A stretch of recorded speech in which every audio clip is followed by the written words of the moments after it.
Okay, we'll call tonight's Housing, Urban Development and Zoning Committee. Madam Clerk, please call the roll. Alderman Cone. He did text and say they couldn't hear anything online. I didn't know if that would be corrected by the time we started.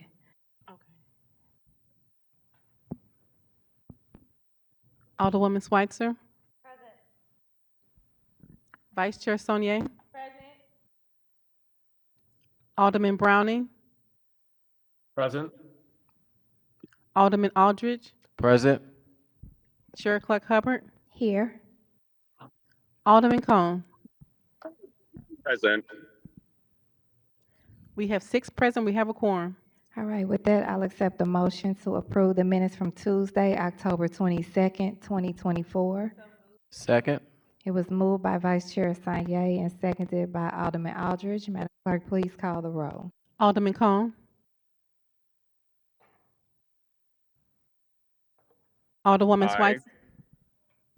Alderwoman Schweitzer. Aye. Vice Chair Sonier. Aye. Alderman Browning. Aye. Alderman Aldridge. Aye. Chair Clerk Hubbard. Aye. We have 6 aye votes. All right, with that, we've approved the minutes. So we do have a couple of things on the agenda this evening. This is a regular HUD's meeting that's usually held at 11 a.m. So we had a colleague that had a bill on that agenda, and in order to accommodate everyone's time, and they didn't have to come back and forth twice today, we moved, so that rather we didn't have to come back and forth twice today, we moved it down to this agenda about last week. So we are, out of a courtesy, because she is getting here, trying to make sure we accommodate her first so that we can make sure we spend as much time as we can with you all on Board Bill 114, especially since we see now that we have some amendments as well. So what we'll do, we can just take note of this kind of stuff. This is like procedural stuff. Everyone in the room, have you all that wants to speak, have you all signed up to speak? Everyone that's online, if you would like to speak, can you turn your cameras on? Or are you gonna move them up one by one, or are they all up now, the ones that's, I haven't moved them over yet. Will we move them over now? yeah, if it's possible, that way we can get that out the way, so when we get to 114, we can just go right into it. Okay. So if anyone online wants to speak, please raise your hand.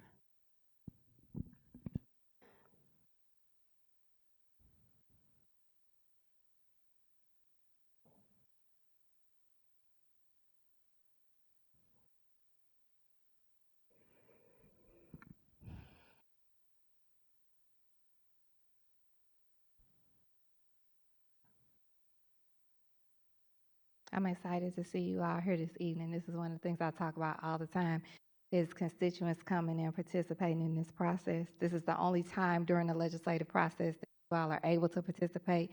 So I'm just grateful for you all taking the opportunity to come. This is the type of thing that we need more of down here down here in our process. So again, I'm excited about that.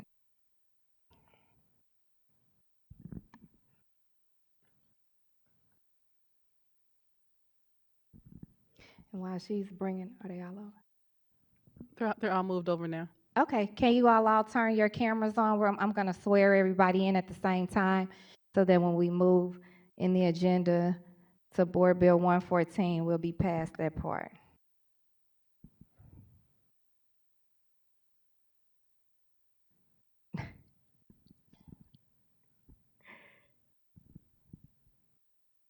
It's just the 3 of them? Is it just the 3 of them? Okay.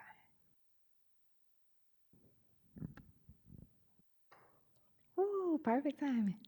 Take a deep breath, sis. All right. Mr. Ray, could you please turn your camera on? Well, we was moving right along, so I'm gonna swear them in while I have them all up, and then we'll go to you. It's just 3. Okay. Raise a Can speaker. everyone in the room that signed up to speak and the ones online raise your right hand and swear to tell the whole truth and nothing but the truth? Yay, all right. Okay, so Alderwoman Keys raised her hand. Okay, so we'll go ahead and move forward in the agenda. Item number 1, Board Bill 59, introduced by Alderwoman Keys. You are recognized.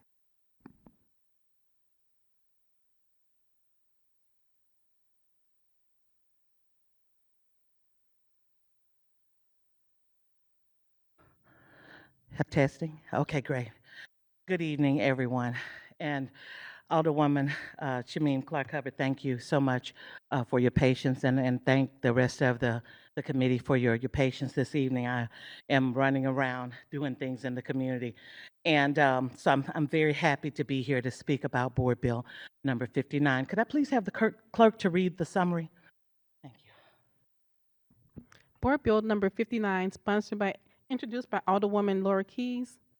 An ordinance authorizing and directing the mayor and comptroller of the city of St. Louis to execute upon receipt of and in consideration of the sum of $10 and other good and valuable consideration, a quit claim deed to remise, release for every quit claim unto Bethlehem Missionary Baptist Church, certain city-owned property located in the city block of 1883, which property is known as 3509 Cousins Avenue in the city of St. Louis, Missouri, and containing an emergency clause.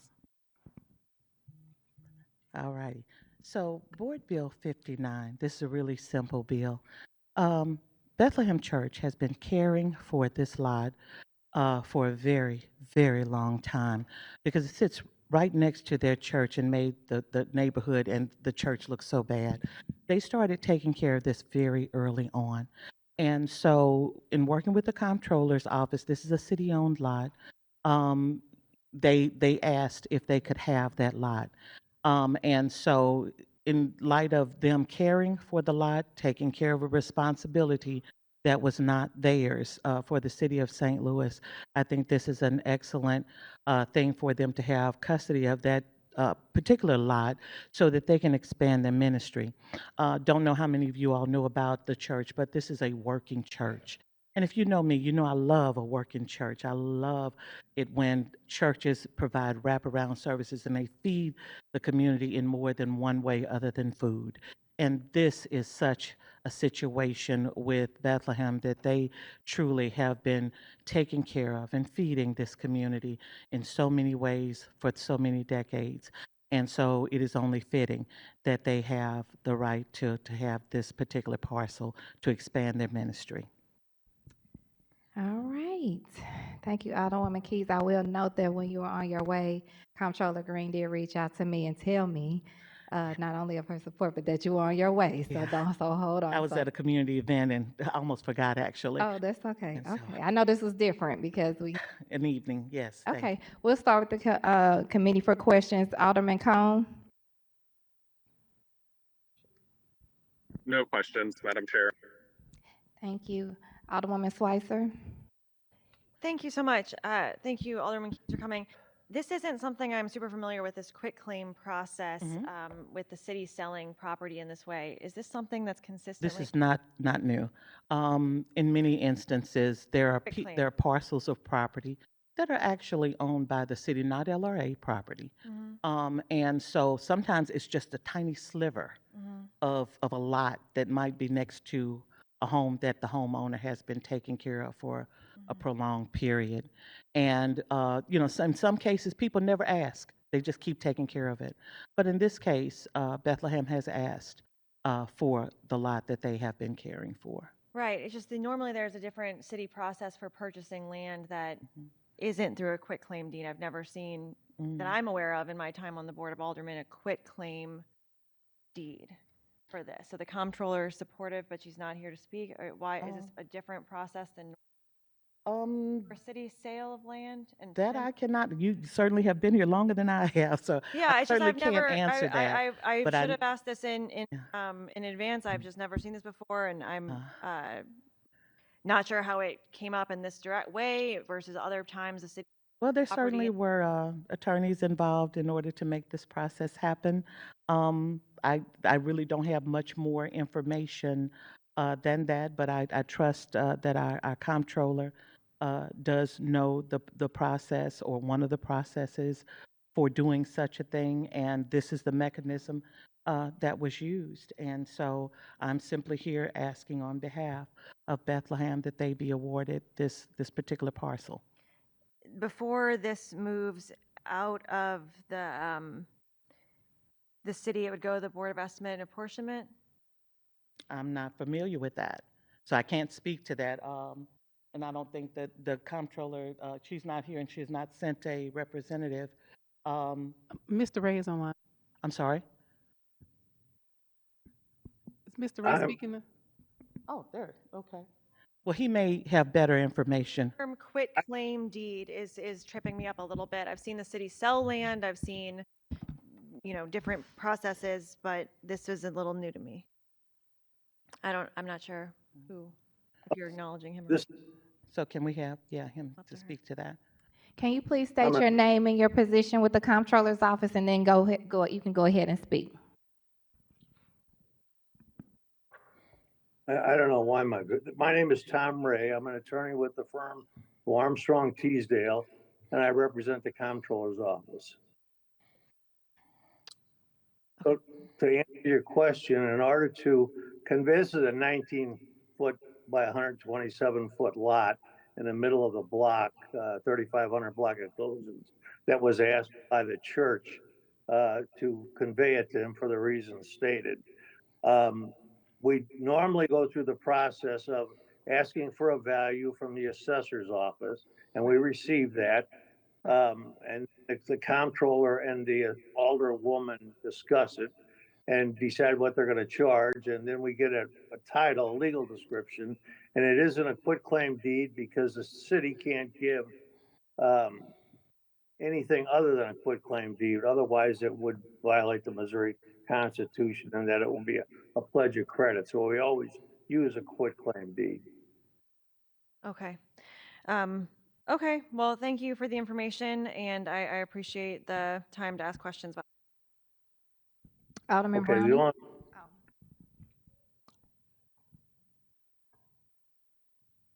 only, Hi, thank you. My question is simply just what does the church plan on doing with this property?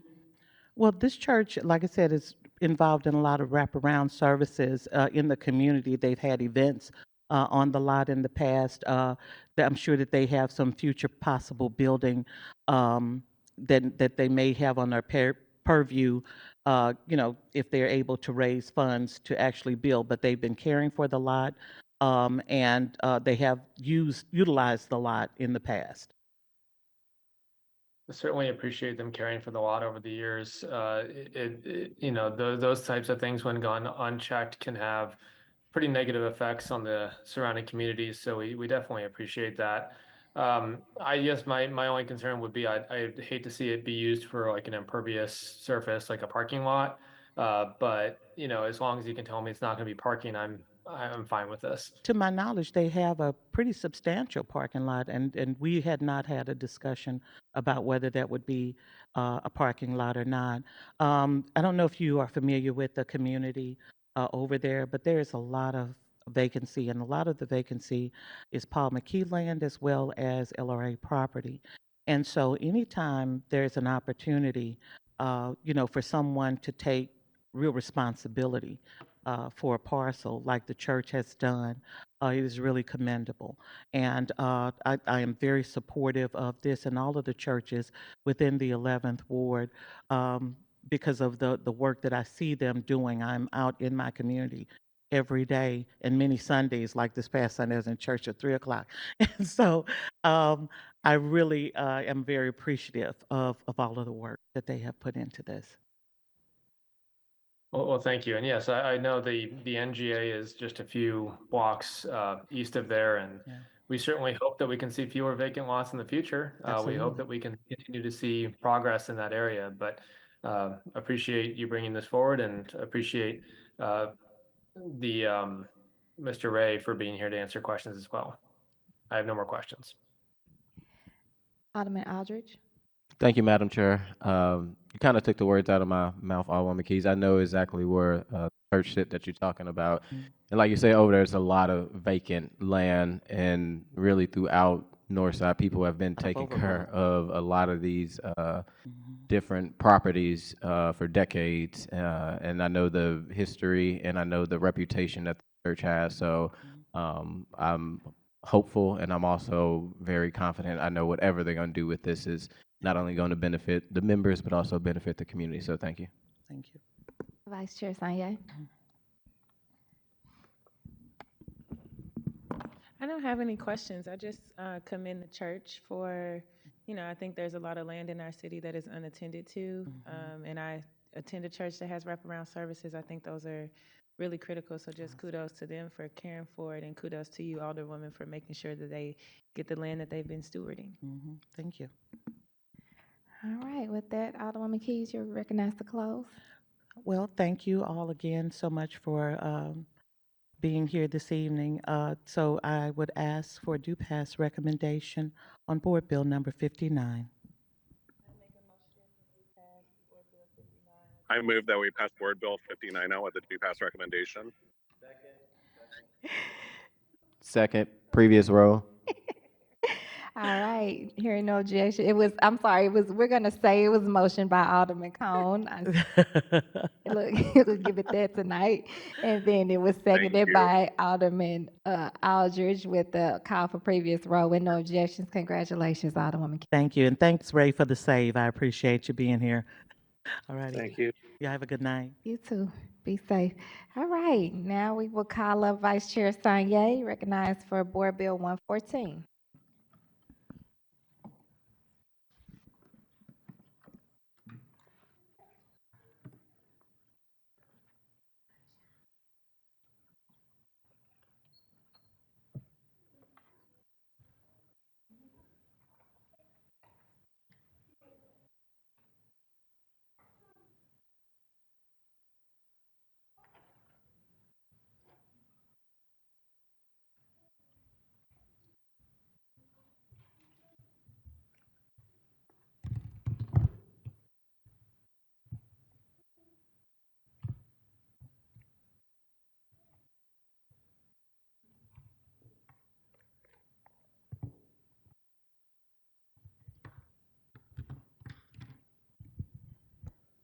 Okay.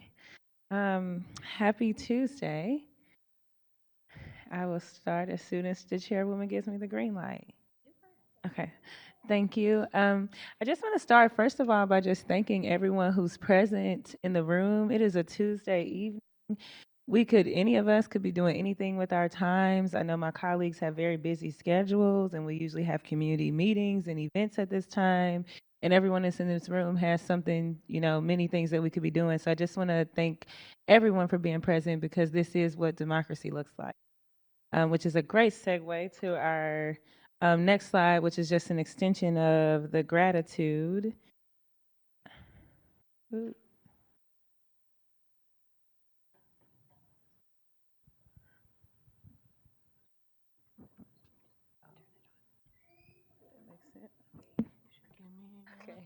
Again, this has been a collaboration. I think we've been having this conversation around this issue for about a year, but at least for the last, especially 6 months, for the specific bill that we're discussing, Board Bill 114, I really want to make sure I extend my gratitude to the zoning division. Mary Hart Burton is here. She's done a great role into giving the history and the context of the zoning within our city. I also want to make sure that I thank the Planning and Urban Design Agency and Department. I know Miriam Keller is here as well. Again, has been a great partner, a great collaborator as well. The Building Division, Mr. Ware is not here, but of course those things are under the Building Division, and he also has been a great person who has given his insights. The Department of Human Services, Dr. Pearson, who really wanted to be here, is not able to be here, but that brings us to Casey Milberg, the Policy Director for the Mayor's Office, who is here, has something from him, in the President's Office, who has also been here. I really wanted to highlight these departments because I think that government is it's a very tricky thing. It's a very nuanced thing. Representing collectives and groups of people is difficult, but for hours and hours and hours and meetings and meetings and meetings, all of us have sat in rooms and had really tough, hard conversations with each other and really examined this entire system and tried to figure out, where are we, where can we go, and a path there. And so just want to make sure that I thank you all for giving me an example of what it looks like for a government to work together and for us to produce the legislation that's in front of us that I do believe will help to move us forward in the right direction. To start it, I just want to make sure we're clear on what this process for a special residential use looks like now. And one of the things that I think is really important for government is that we're very accessible and that people understand. So special residential use, in case someone is tuning in with us for the first time or is present with us for the first time, refers to, think of non-traditional housing. Many of the housing that doesn't have a lease or a mortgage, many times it is housing that is combined with social services. So you want to think of transitional housing, boarding homes, group homes, shelters, those types of housing. I just want to make sure we're grounded in what we're discussing. But they are indeed forms of housing that human beings do need, and they are classified under our code as special residential uses. And I think the easiest distinction is just kind of most housing that doesn't have a lease or mortgage. So right now, if you want to open any of these within the city of St. Louis, you would start with the apply and petition process. Again, assuming that we're all having this conversation for the first time and wanting all of us to just be on the same page, that is a process where you have to go within a 500-foot radius of the facility, and you have to collect signatures, and you have to get 51%, and you have to turn those into the zoning department. And so as of right now, that is your first step in the process. And then once you turn those signatures in, you automatically get rejected for a majority of these special residential uses because they are not allowed at all in our zoning code. And then once you get rejected because they're not allowed in our zoning code, you then go straight over to the appeals process. And so you would then file with an appeal with the Board of Public Service, and then you would have a public hearing. And at that public hearing, under the existing system, people could come and give their feedback and discuss the facility. But that's how this process works now. You do apply and petition, you get automatically rejected because none of these uses, they're either not allowed or extremely limited. And then you go straight to the appeals process and have a public hearing. And this bill specifically focuses on this part. So apply and petition is still in process, it's still in place, but we are addressing the fact that you get an automatic rejection and that you start at the appeals process. And we're doing that by proposing the idea of amending our zoning.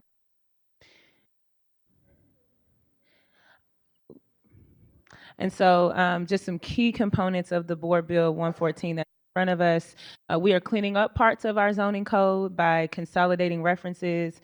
Many of my colleagues know that we have an overhaul of our zoning code. I know many of us have seen bills for zoning before, and so there's just kind of a lot of repeated terms. There's references to things that actually aren't covered under this chapter, and so we use this as an opportunity to clean up the code and make sure we're on the same page, and things that are not, that are duplicative or don't belong there are not any longer in the chapter. And then we've defined special residential uses and all forms of non-traditional housing that fall into this category, again, so that we're clear on what we're talking about when we discuss these facilities. Board Bill 114 also establishes site requirements for all non-traditional forms and sets density language to avoid concentration. So the site requirements are not anything that anybody in the crowd who goes to conditional use hearings right now is not familiar with, or that my colleagues are not familiar with. Almost every business that you see operating in the city has site requirements. You want to make sure these are essentially things that when you apply to go through this process, you have to speak to. And so in this bill, there's some specifics like around the parking, that it should be a maximum amount of parking spots for the staff, a maximum amount of staff per shift, but just very things that will be set per some of these facilities is one of the things the board sets. And then we also are creating operational plan requirements for shelters and transitional facilities. This is really one of the most important parts of this entire bill.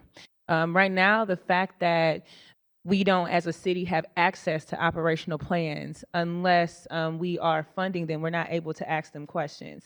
So if this bill were to be passed, anyone who wanted to operate in the city of St. Louis who had to go through this process would have to submit an operational plan. And that's really critical for a lot of reasons. Number one, in order to have larger scale conversations, we need to have a good idea of kind of what is in place, what is operating. And so this will allow us to get that on the front end. And number two, the building division would really emphasize that for them to have enforcement around these facilities, we need something to hold them accountable to. And so operational plans that say, here's the population I'm serving, here's how long I anticipate their stays to be, here's the services that will be offered, here's how many, full-time staff I'll have, here's how much I'm relying on volunteers, will really be key, because should they be granted the right to operate, the building division will be using this operational plan as far as like what we can hold the provider accountable to.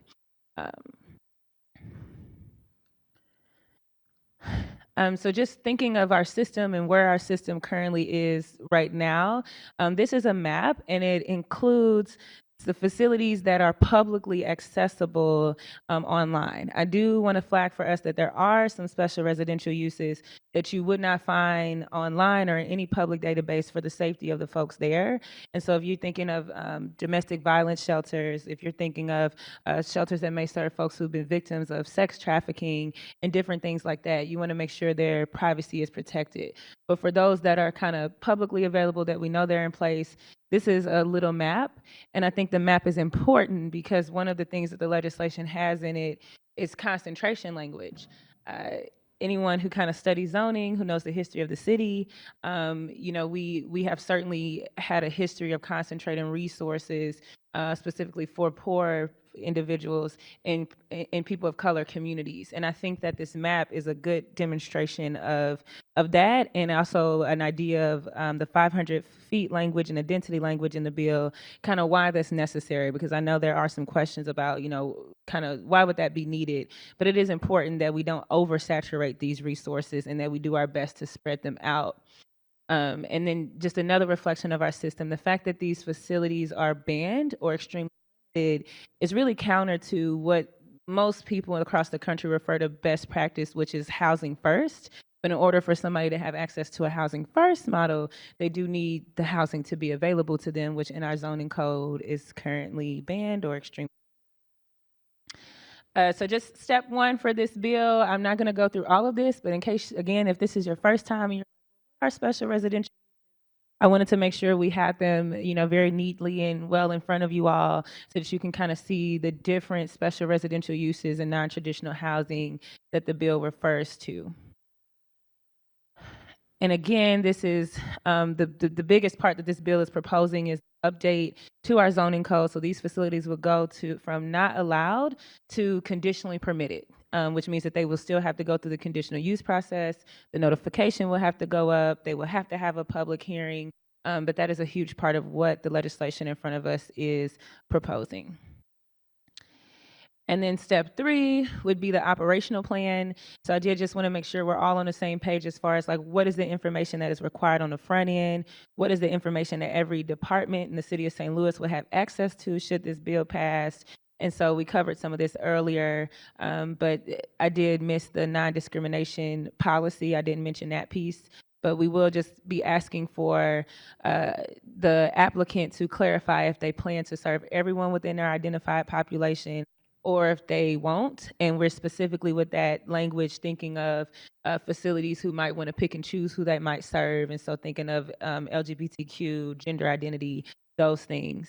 And then the last thing that I really want to, that is here that I'll get into later is the affirmative statement of the operations plan, but I will explain that more in depth later on.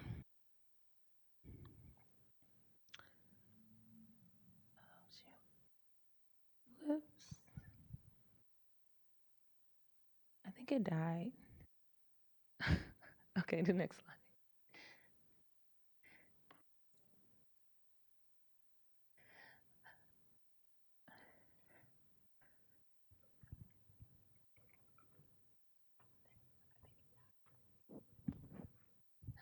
Okay. So this would be the process that Board Bill 114 proposes. We've kind of walked through this enough so we can go to the next slide, but you would do your plat and petition. Your special residential use would be identified as far as which one you're trying to open. You would submit your plat and petition with your operational plan, and then you would get a conditional, if the zoning department would call and verify all of your signatures, and then they would give you a conditional use hearing date, and the notification would go up. So just to get ahead, I think now that this legislation has been in the public, it's been in the eye, I've gotten a chance to have some additional conversations with many residents across the city, many providers, many different business owners. And so I wanted to clarify some of a lot of the questions I've seen asked regularly, or misinformation that may be floating out there. So how does this legislation impact the plat and petition process currently required for all special residential uses, including shelters? The key point is just to know that there is no change under plat and petition at all. Anything that refers to plat and petition is under Chapter 25, and this bill is strictly Chapter 26. And so you will still have to do plat and petition in order to even initiate anything that this legislation proposes. You would have to do that first. How does this legislation impact regional planning efforts? Why not wait until after a regional plan has been created by area leaders? So I think this is a really important question, because I'm really excited that our city is having a regional conversation about how to deal with our unhoused and housing insecurity issue. And I think it's really necessary, and I really commend Dr. Pearson and Mayor Jones for really starting and leading this conversation. And both of the folks who have initiated that would also say that this legislation is made to be an aid to that process. There's no way to create a regional plan without being able to assess where you are. And right now, because we only have access to the facilities that we fund, and because we only have the means to have any enforcement mechanisms around them if any illegal activity happens, we actually do not necessarily have all of the data about what exists in our city, how it's operating, and how it will work. And so one of the great things about Board Bill 114, should it be passed, is that we will now have access to all of that vital information, the operations plan, and we will get that on the front end. We're making decisions about what should happen. And so this is just to say that this will help us to proactively regulate the facilities that are in place while we work on a larger plan, but also really help us to gather valuable data and to help the city to have the necessary information in order to continue these regional conversations. Which city department will approve the operational plan? That is a great question. One of the things that the legislation is very intentional about is making this operational plan available to any city department that requests it. I think when you think about the broad range of special residential uses, transitional housing, the different shelters, just all of the boarding homes, group homes, you really don't know which department might be of most interest. You might think it's Department of Human Services, and then it's actually the health department. You might think it's the health department, it's actually the building division. You might think it's the building division, it's actually the St. Louis Metropolitan Police Department. So this bill will make sure that any department that should take interest or that should be considered according to the operational plan and the services that will be offered and the population that will be served, that they will have access to it. And so to the specific question is what is the Department of Human Services role in reviewing permit applications? There's no single department that is this is limited to, and it's really leaving the door open so that many of our departments who is likely that will be relevant to are able to collaborate and have their necessary conversations.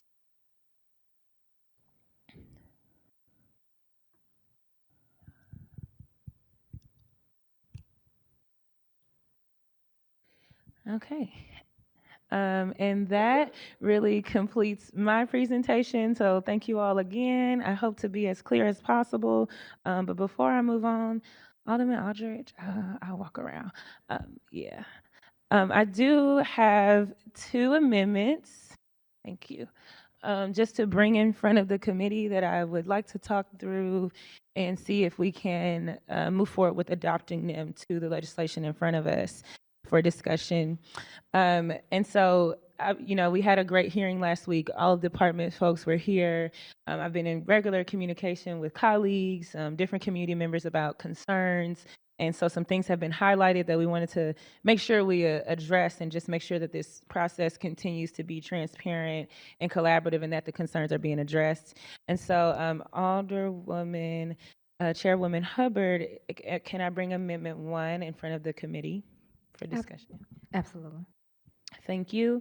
And so Amendment 1, if you all watched last week's hearing, actually Alderwoman Schweitzer asked some really great questions that lifted up some concerns about, okay, well, the providers will go into the community, they will do plat and petition, and how will we be sure that that information that they might be, talking about or conversation, how will we make sure that the operational plan is really accurate and up to date and that we're all getting the same information, which I think is really important and was a valid point.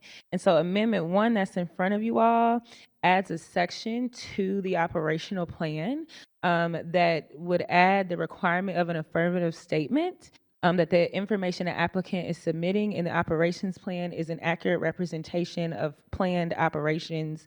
And so they would have to sign this. And just to make sure, again, we want to make sure we're all getting the same information. I would say to any, obviously, being dishonest or misrepresenting what you plan to do is not good for any of us. And the goal of this process is to create something that's truly community-centered. And so I am proposing this amendment for discussion and adoption. Right. What I'll do is see if any of our colleagues have any questions. I just sent them to Alderman Cone and see if anyone has any questions on Amendment number 1. Okay. Alderwoman Slicer. Thank you, Madam Chairwoman. Thank you, Alderwoman, for doing this. Just for kind of the process clarification. So the idea is that they're affirming in the affirmative statement that this is the operations they presented and got signatures on in the Latin petition. Correct. So, okay, so that making sure that, whatever is agreed to by the neighborhood or 51, over 50% of the neighborhood as an operations plan is what's going in front of the, it's what's going in front of the committee. Correct. Yes, okay. Thank you. Alderman Cone or Alderman Browning, do you all have any questions on Amendment number 1? All right. With that, I'll accept the motion that we adopt Amendment number 1 to Board Bill 114. I make the motion that we adopt Amendment number 1 to Board Bill 114. Second. It was moved by Alderman Aldridge and seconded by Alderwoman Schweitzer that we adopt Amendment number 1 to Board Bill 114. All in favor? Previous roll. Oh, great. Previous roll. Hearing no objection, we've adopted Amendment number 1. Thank you. And Chairwoman, can I have your permission to bring Amendment 2 in front of the committee for discussion and adoption? Absolutely. Thank you. So Amendment 2, last time Alderman Browning really asked some questions that I think we wanted to make sure that it was clear what the intention of the legislation is. Anything that is currently in place, we fully intend for it to be grandfathered in, and the legislation even has 6 months before it takes place so that we can have time to transition and that the departments can have time to be ready to implement this.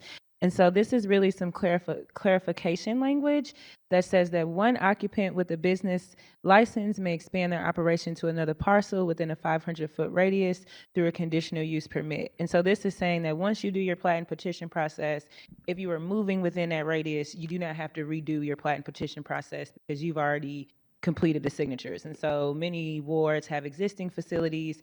If that existing facility was to want to move, so long as they're within that same radius, we want to make sure they're clear that they do not have to repeat the plat and petition process. All right. Alderman Browning or Alderman Cone, do you all have any questions? Alderwoman Schweitzer, any questions? Amendment? All right, with that, Yeah. oh, okay. Alderman Browning? Just one clarifying question. So when it says one occupant, how is an occupant defined? It would depend on the application, but usually that would be where the name of special residential use would be. Okay, so this addresses my concern about current operators that are in good standing with the city who would like to open a facility, say, next door to their current facility. They would be able to do so without having to go through the entire process again. Correct. Okay, thank you. You're welcome. I will accept the motion that we adopt To Board Bill 114. I'd like to make a motion that we adopt amendment number 2 to Board Bill 114. Second. Previous row. Okay. Hearing no objections to previous row, we have adopted amendment number 2 to Board Bill 114. So now we have Board Bill 114 as amended before us. I'm sorry, Vice Chair Sanya, you can move forward. Thank you, Chairwoman. And with that, Director Milberg will be coming up. Dr. Pearson was not able to make it this evening. He has something come up with his family, but certainly we've remained to be very communicative with him. And so I know that we had a lot of questions at our last hearing and even in email communications. I know many of my colleagues, you've sent me many of my colleagues, you've sent me legislation, you've sent me emails that your constituents have sent to you, and I've kind of responded to them. But I think it's very important that we provide as much clarity on the record. And so I heard a lot of questions around data. You know, where is the city right now in terms of these services that are being offered? Dr. Pearson, I think, is the best person to speak to that. And so even though he was unable to make it this evening, he's given Director Milberg a statement or a letter, if you will, to speak to the questions that I sent to him saying that these came up. Would you mind addressing these concerns? Thank you. Director Milberg.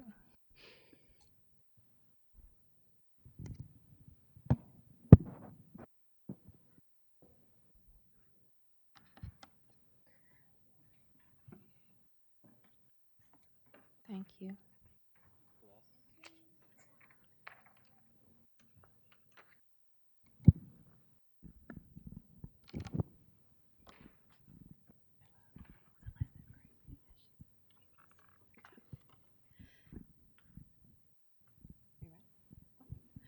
All right, good evening. For the record, my name is Casey Milberg, and I'm the Policy Director in Mayor Barr Jones's office. Oh, yes, you can.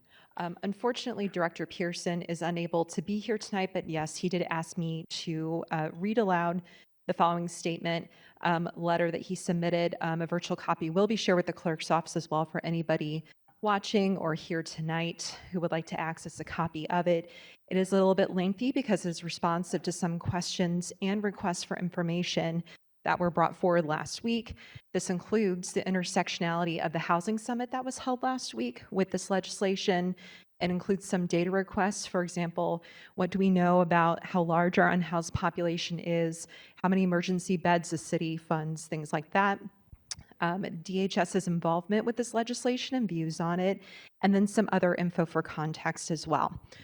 So I'll go ahead and get started. Dear members of the Housing, Urban Development, and Zoning Committee, there is a conflict that prevents me from attending the hearing. I want to offer the following points. Last week, I worked closely with the East-West Gateway Council of Governments, Greater St. Louis, Inc., and House Everyone STL to convene a regional housing summit that pulled together all of the continuum of cares of the greater metropolitan region, multiple housing authorities, service providers, and elected officials to talk about how to create and support a regional plan for the unhoused. We will have a community share out for what we discussed, but I did want to highlight a critical aspect of what that plan will create: an emergency rehousing system that is responsive to the needs of the community members who are the unhoused. The goal is to create more long-term housing with the idea that we can build capacity in the community with landlords and property managers who want to collaborate with providers. We understand that not everyone will be immediately placed in permanent housing in the community, and so in the interim, it would be good to know that shelters and other SRU housing are able to meet the needs of people who are getting ready for this rehousing process. DHS funds 314 emergency beds in the community, many of whom have several layers of city and state funding attached to them, including the St. Louis Affordable Housing Trust Fund and the Missouri Housing Trust Fund. DHS funds emergency shelters out of the Emergency Solutions Grant and ARPA funds.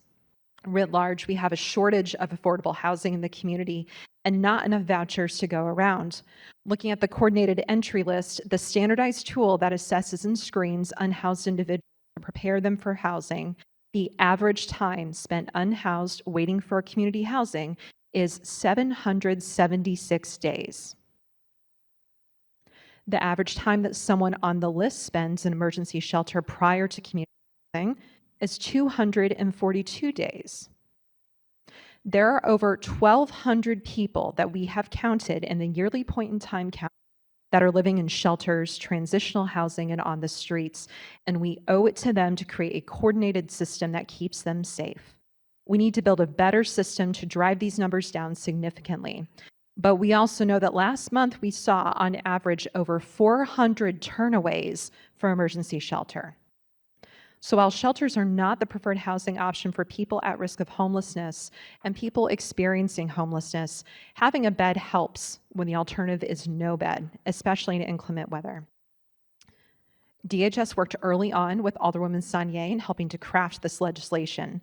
The operational plan that a provider would have to submit could assist the building division in assessing the context by which a facility would be used. At minimum, it would assist in helping to understand how the services offered would fit into the overall landscape of the eventual regional plan. I would be remiss in not offering the following. I support any zoning changes made that could enable long-term housing to be built in a more equitable manner that could free up the logjam of people accessing housing. And any ability for the City of St. Louis to be made aware of the shelter operations via the operations plan would be a benefit. We received a question a while back on ensuring that shelter spaces are equitable for the LGBTQIA+ population. DHS has a standing memorandum of understanding with the Trans Housing Initiative of St. Louis to educate providers on compliance and non-discrimination when it comes to issues related to gender and sexuality. We stand by that MOU and we urge providers to attend any THISL-led training in this area. There has been a lot of give and take in this process, and I'm looking forward to continuing the work with Alderwoman Sanier and the Board of Aldermen to support legislative strategy in concert with the regional plan. Sincerely, Adam Cicero Pearson, Director, Department of Human Services. All right, thank you for sharing that, and thank you for reading it in its entirety to be captured here for the record. Does anyone have any questions about the statement? Okay, Alderman Aldridge. Thank you, Madam Chairwoman. I would just hope that Alderwoman, you put this in the record in the drive so we can have it. You know, I think a lot of times when we work on legislation, and I know that you have worked with all the stakeholders from the mayor's office to the president's office to the expert DHS, that, you know, during the winter times, I remember, we won't go back, but when we was out there advocating for the unhoused, but DHS is the operating body within Louis that, you know, have the specialty to make sure that our unhoused is being treated fairly. And also I see zoning over in the corner, and I know you worked with them on this legislation. So I just think this letter is very powerful that you have the director of DHS saying he supports any zoning measures when it comes to this, on top of having the zoning board that have also worked with you on this. So we just hope that this go into the record so it could be shared amongst all our colleagues. All right, any other questions? Okay, I want to make sure Alderman Browning doesn't have anything, and then I would also like to reference out of respect first, out of an apology for parking in his spot, but I do want to make sure that we know that our colleague from the second ward, Alderman Oldenburg, is here, and I just want to make sure he was okay and didn't have any questions. So we'll move forward then. If you want to go to, did you have any other comments, Vice Chair Sanier, or do you want to move to public comment? Nope, I'm open to public comment. Any final questions, however you want to do it. Perfect. Okay, there may have been some people that came in after we swore in and signed in, so make sure you do that in the interim. And we'll work, if you haven't, I see a few people up, and there might be some online as well. We'll just keep a track of that. There's no additional ones online. And how we'll do it, you'll have 3 minutes to speak, and we'll have Madam Clerk will alternate in support or non-support or no mutual. We'll alternate them.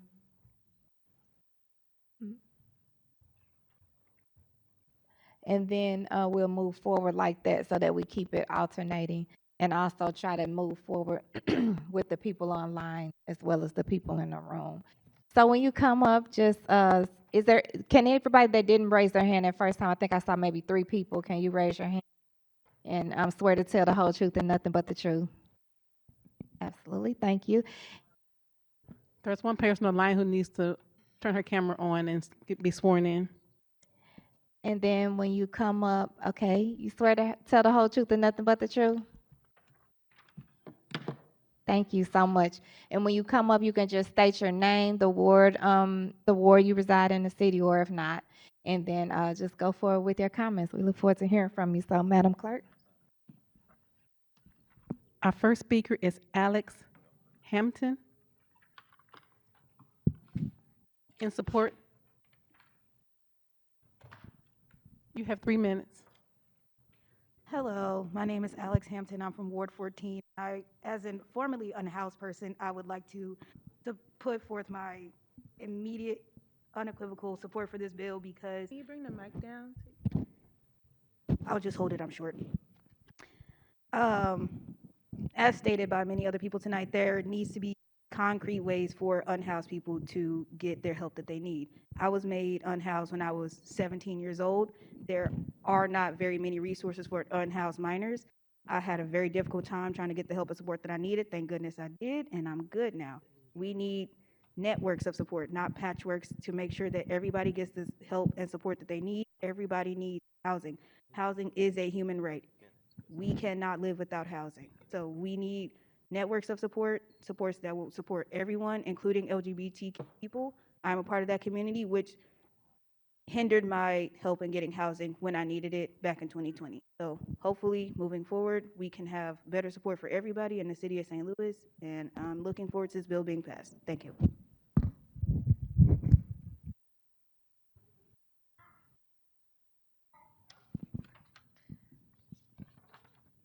I like that network, not patchwork.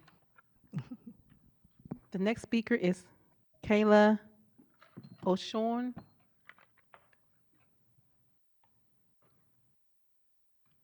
In opposition,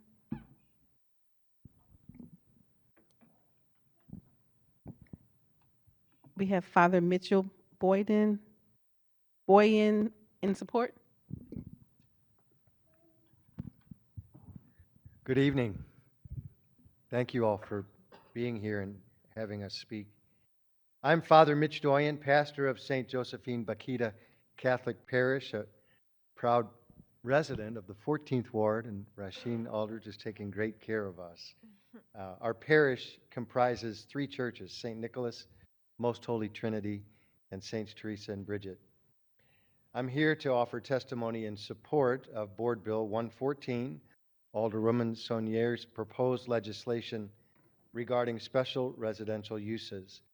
This legislation addresses the city's need for transitional and supportive housing.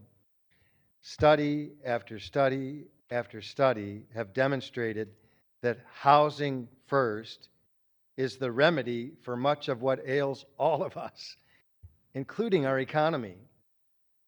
Board Bill 114 provides a solution for meeting an urgent need while still including appropriate safeguards and consultation with the community. This is a win for our brothers and sisters in need of housing. It's a win for the neighborhoods they call home, and it's a win for our St. Louis community. Lazarus is at our door. We can no longer walk past our neighbors in need, hoping someone else will help them. We can act now to extend mercy and compassion, all the while making our community safer and vibrant for everyone. I urge this legislative body to pass Board Bill 114 by addressing the current prohibition on special residential uses, providing clearer regulations, and ensuring quality care. We can create a more equitable and inclusive community for all. Thank you.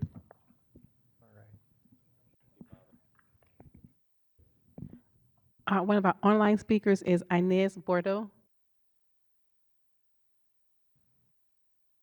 If you could turn your camera mic on.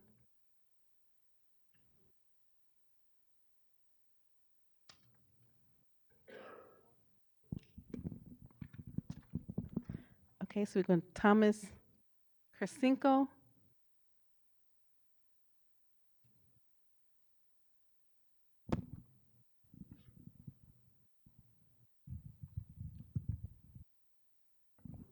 Hi, everyone. I'm Thomas Kristenko, and I'm a resident in Ward 10. I wanted to come out in support of the bill just because I think that, it's a sensible bill. It doesn't really do too much to, radically change anything. It doesn't change the plat and petition process, but it's going to be a really big step in order to help solve the unhoused crisis that we have here in the city. I mean, you heard from the statement earlier that there just aren't enough beds. There aren't enough beds for people who urgently need it, and this will be a big help for those people who are looking for housing in some of the worst moments of their life.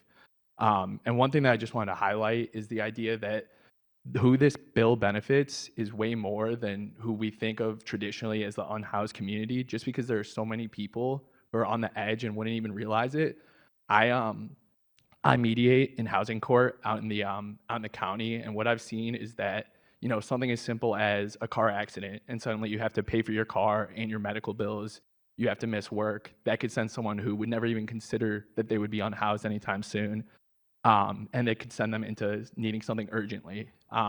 Something as simple as a family situation breaking down. Maybe there's violence in the home and you need to get out urgently. Finding housing instantly, especially for people who may not have the means to do so, is nearly impossible, especially in those situations, again, where people are sent to be unhoused because they're going through likely some of the worst things that they're going through in their life.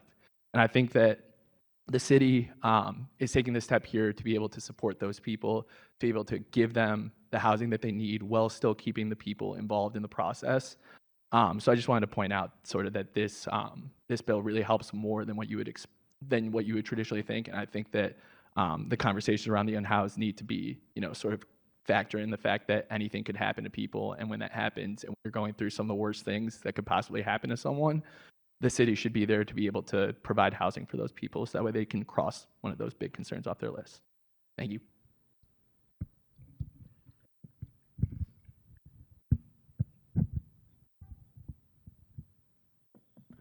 Our next speaker is George Putney in support.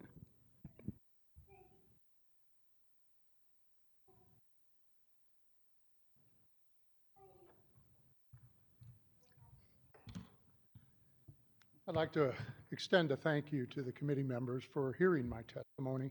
My name is George Putney, and I currently reside in Richmond Heights, but I'm planning to move into Ward 4 in the Dogtown neighborhood within the year. I also work in the city of St. Louis, and I'm here tonight in support of Alderwoman Saulnier's Bill 114. I work in the reentry field, assisting formerly incarcerated individuals as they return to the St. Louis community. And formerly incarcerated individuals can currently be found in every ward in the city. However, there is a lack of transitional housing for these returning citizens. This creates a vicious cycle for some of these individuals that results in homelessness and a return to criminal activity. Transitional housing providers currently prevent this scenario from occurring. Along with transitional housing, these existing service providers offer wraparound services such as mental health counseling, job assistance, financial literacy courses, and substance use disorder therapy. This approach reduces the recidivism rate by over 50%. So established nonprofits are already providing these services, and they're prepared to offer more of these services with the passage of this bill. I'd like to give an example of where we're going to need more transitional housing. A recent change in Missouri law now allows women that give birth while incarcerated to retain custody and bond with their infants. The physical nursery that is going to be provided as part of this nursery program in the Department of Corrections is being completed at the women's prison in Vandalia by the end of the year. So that means the first releases of these women and their infants will occur later next year. So we've got to be prepared for that. Upon release, many of these women and children will need transitional housing as well as child care services. There are existing service care providers who are willing to step up and provide these needed services. I'm sure the last thing that any of us want is to have this most vulnerable population run the risk of being unhoused. This bill provides an important step toward ensuring that this does not happen. It also provides a more predictable and transparent framework that allows the reentry providers to plan in conjunction with the city agencies. The framework also would continue to allow neighbors of planned traditional housing to have significant input throughout the process. Another Excuse me, benefit of I this need bill. extra time. Oh, time? Okay, let me just finish. Another benefit of the bill would be to help reduce the crime rate by allowing consideration of transitional housing that is proven to reduce recidivism. Finally, while there's no guarantee that any single transitional housing facility will be approved, this potential legislation will provide hope for the formerly incarcerated, as well as safer neighborhoods for the people of St. Louis. I ask each of you for approval in passing this bill. Thank you.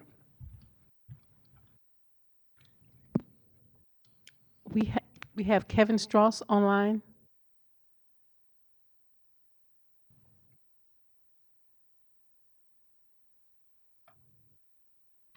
Hi. Board Bill 114 is a huge endeavor of taking action and responsibility regarding the zoning of special residential housing. It's a monumental task for the city government to ensure that the most vulnerable community members have their needs met while protecting existing neighbors and neighborhoods.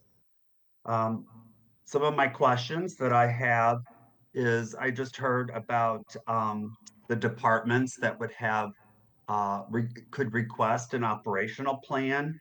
My question for that is, who is ultimately vetting those operational plans?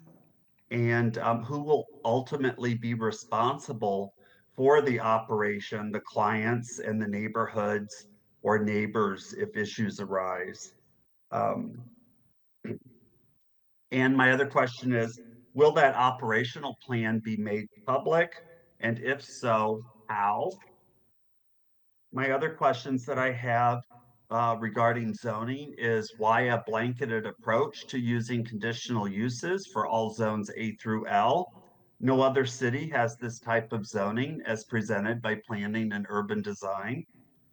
My other question is, I have it in every single, even single and two-family zones and industrial zones. I'm not sure if this was intentional or if it was a copy-paste error. Also, specifics within the document. It states facilities may or may not offer support services such as counseling, vocational training, and pathways to permanent housing for clients. Is this correct? Providing the shelter in a neighborhood with no support services, is that responsible and safe? Who is required to get services and who is not getting them? Page 10 addresses regulations are intended to provide reasonable restrictions within districts so these uses do not compromise the health, safety, and general welfare of persons in the district or other uses allowed in each district. My question is, who defines reasonable?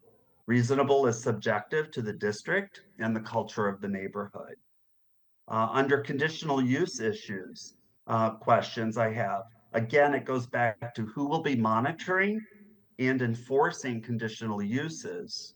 And if infractions are made, who is going to enforce the revocation of a permit? Again, this is a monumental task to ensure the safety and well-being of both the most vulnerable population and existing people in neighborhoods. We can't afford a do-over or to work it out as it goes along. There is simply too much at stake if things go wrong because of the details not being worked out beforehand. If you pass Board 114, I assume that everyone will be taking responsibility for it. I oppose. Thank you. Thank you, Mr. Strauss, and thank you for those great questions. I'm sure the sponsor will be able to directly respond to those in her remarks. Did you mind mentioning what ward you reside in? I am in Ward 5. Okay, thank you so much, and thank you again for being here. We have Malik Lindo, Ward 7. Hi, can y'all hear me? Perfect. My name's Malik. I live in Ward 7. I'm a homeowner in Ward 7 now. And I believe that I would rather see shelters in my community than unhoused people dying on the street. So I personally think it's better for everyone involved. I feel like people who complain about shelters existing will complain about unhoused people existing. But I think we need to balance what we really need or understand what we really need is people in houses. So that's more important than your complaints about unhoused people existing. I've shared before with y'all that I've been had issues with housing insecurity. I'm not going to get in my feelings and get into that right now, but I think a lot of people who you might not know have gone through housing insecurity and they deserve to live and have safety. And there might be some thoughts people have about unhoused people, and they just need to check their ignorance about what different people face and where people are coming from. There's people who might be unhoused because they come from abusive families. There might be people who become unhoused because of domestic abuse in their relationships.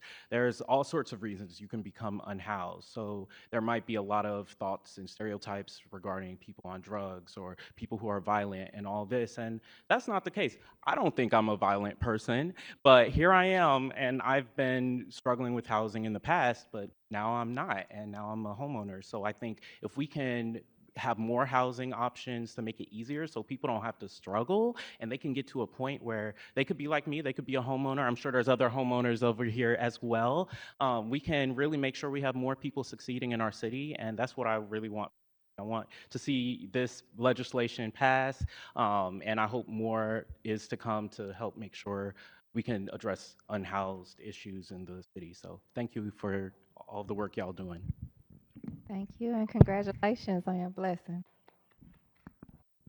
We have Donna Agag online. Wow, you all are moving quickly.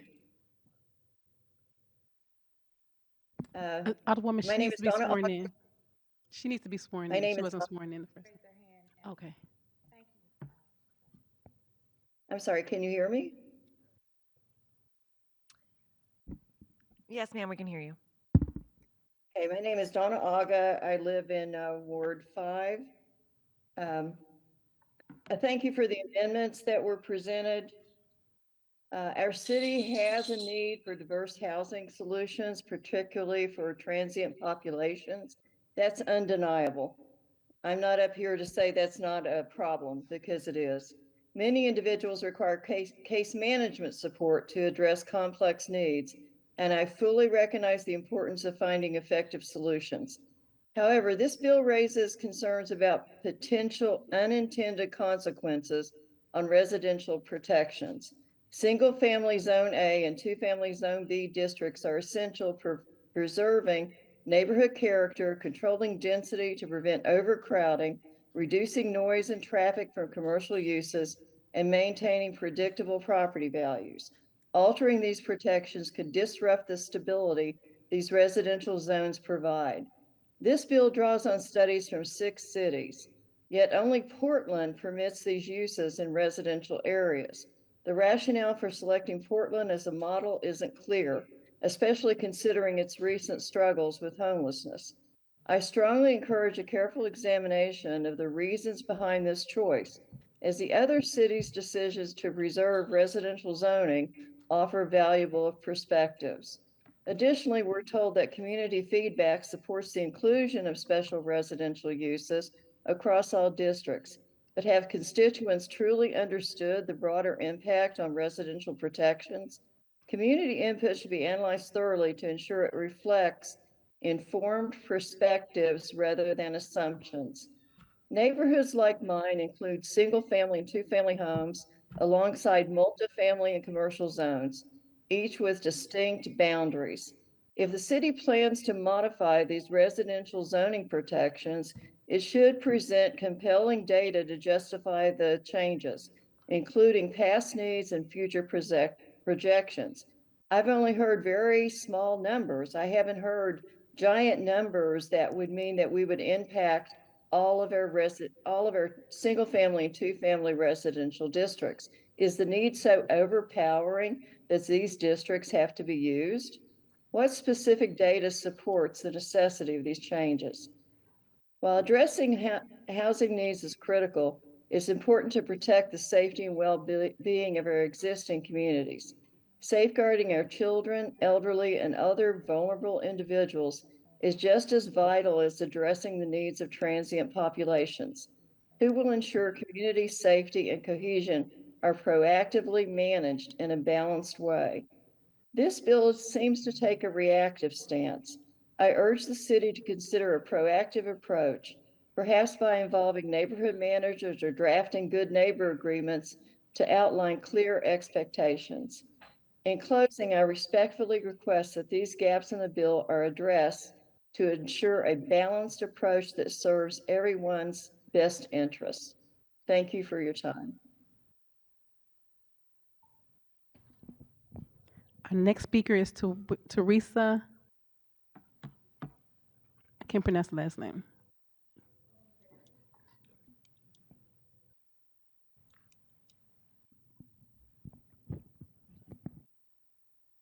Can you hear me if I leave it here? Good evening, members of the committee. My name is Terry Winning-Very, and I'm a resident of Richmond Heights, but I've worked as a registered nurse in the city of St. Louis for most of my professional life. I am here today to express my support for Board Bill 114 regarding special residential uses. The amendment's passage is critical to creating a more equitable and inclusive St. Louis community by addressing problems in our current zoning laws. First, it's important to note that existing regulations treat SRUs in some SRUs allowed in certain zoning districts, while other, like homeless shelters, are entirely prohibited. Under current regulations, to pursue development of non-traditional housing options like temporary shelter or transitional housing, additional steps of appeal and approval of variance are required. Why does this matter?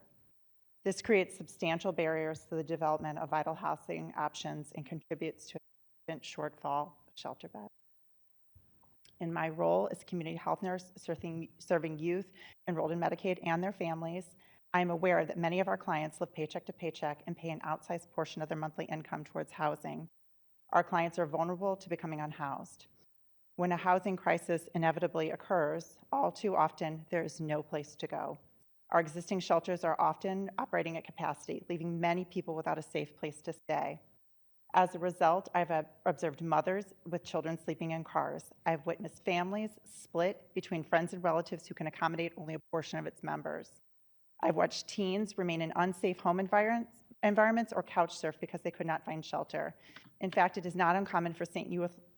Louis youth to cross the Missouri River just to find an open bed. The current bill will reduce barriers to the creation of new housing resources by establishing clear regulations and streamlining the approval process. One of the most important changes outlined in the amendment is the requirement for a conditional use permit for all SRUs. This change does not hinder the establishment of these facilities, but rather provides a structured process that ensures proper oversight. Many individuals who would benefit from temporary shelter or other supported housing arrangements are facing challenges including job loss, mental and physical health issues, and the impacts of social and economic marginalization.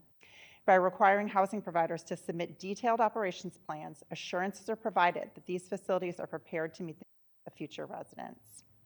Importantly, the proposed amendment respects community concern that SRUs may be preferentially placed in communities already coping with high levels of poverty. This fear is addressed head-on by provisions that limit the density of SRUs per city block. Board Bill 114 ensures that local voices remain an integral part of SRU development. The proposed zoning amendment for SRUs represents a substantial step forward in making our city a more inclusive and equitable place. By streamlining the approval process, enhancing oversight, and respecting community concerns, the city is better positioned to serve all residents, especially those in need. All St. Louisans will rest easier when it is certain that vulnerable people, whether elderly or chronically ill, immigrant or low-wage worker, and certainly every child has a place to sleep at night. I urge the committee to support the amendment for just and equitable future. Thank you for your time.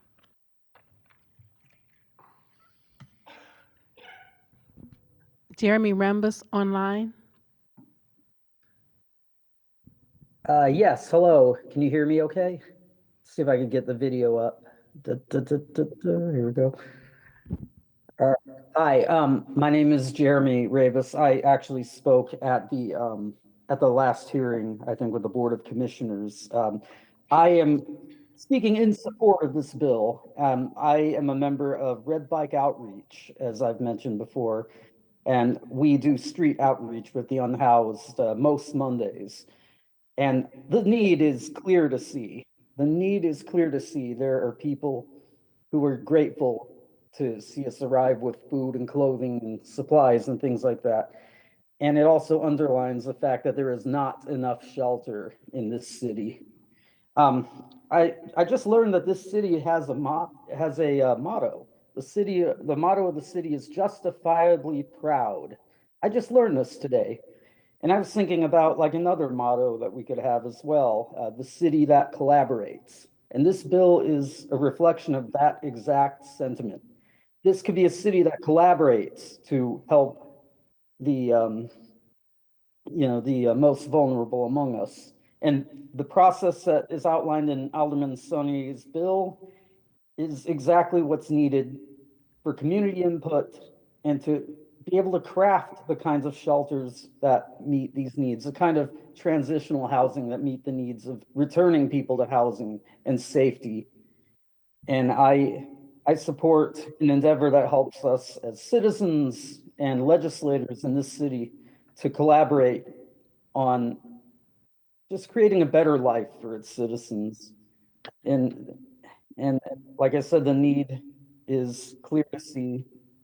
And I support and would gladly see this bill pass.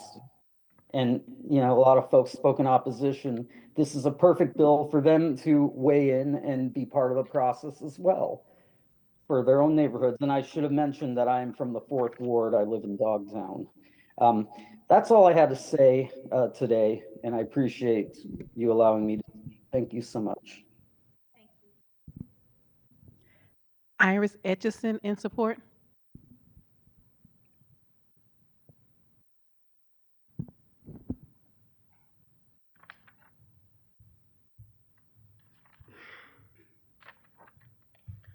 Hello, my name is Iris Etchison. I am here in support of Bill 114. This is my first time publicly speaking, especially at an event like this. I was previously homeless, and homeless shelters have got me where I am today. The caseworkers, the healthcare workers, they've gotten me to where I am today. I had to leave my home to finish high school, and in that I was shelter hopping. There was always almost no beds. It was very hard to find beds. I did couch surf a few times because of the need of beds. But for the most part, I did keep myself off the streets because I'm very good at navigating this field. So good that I'm going into the field of social work. I would love to see this bill passed because there is such a great need for beds, for homeless shelters, for people who help people who are in need. So, yeah, with that, thank you. I also don't know what zone I'm in, but I live in Tower Grove South. So, thank you so much. Thank you, Iris. Thank you for being here tonight. Thank you for telling your story, especially mentioning that it was your first time. It is kind of big, when somebody does it for the first time. Thank you for being closest to the problem, which means you are closest to the solution and not wanting to give back and get back and make sure that people can have a better experience rather than you might have had. We appreciate that. We have Molly Metzger.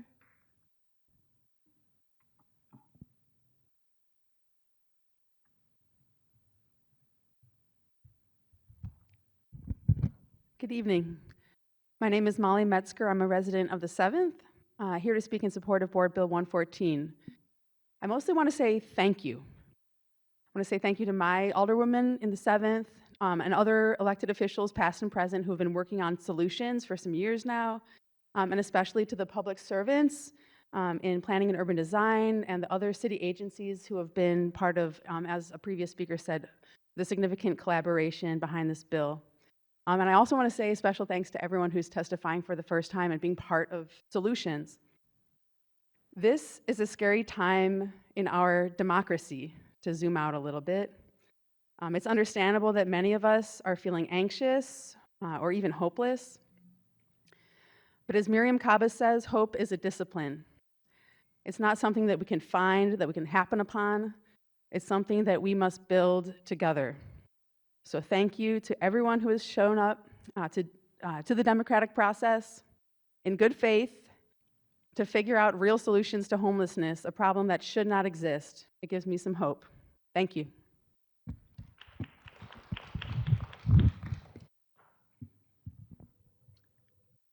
Inez Bordeaux online.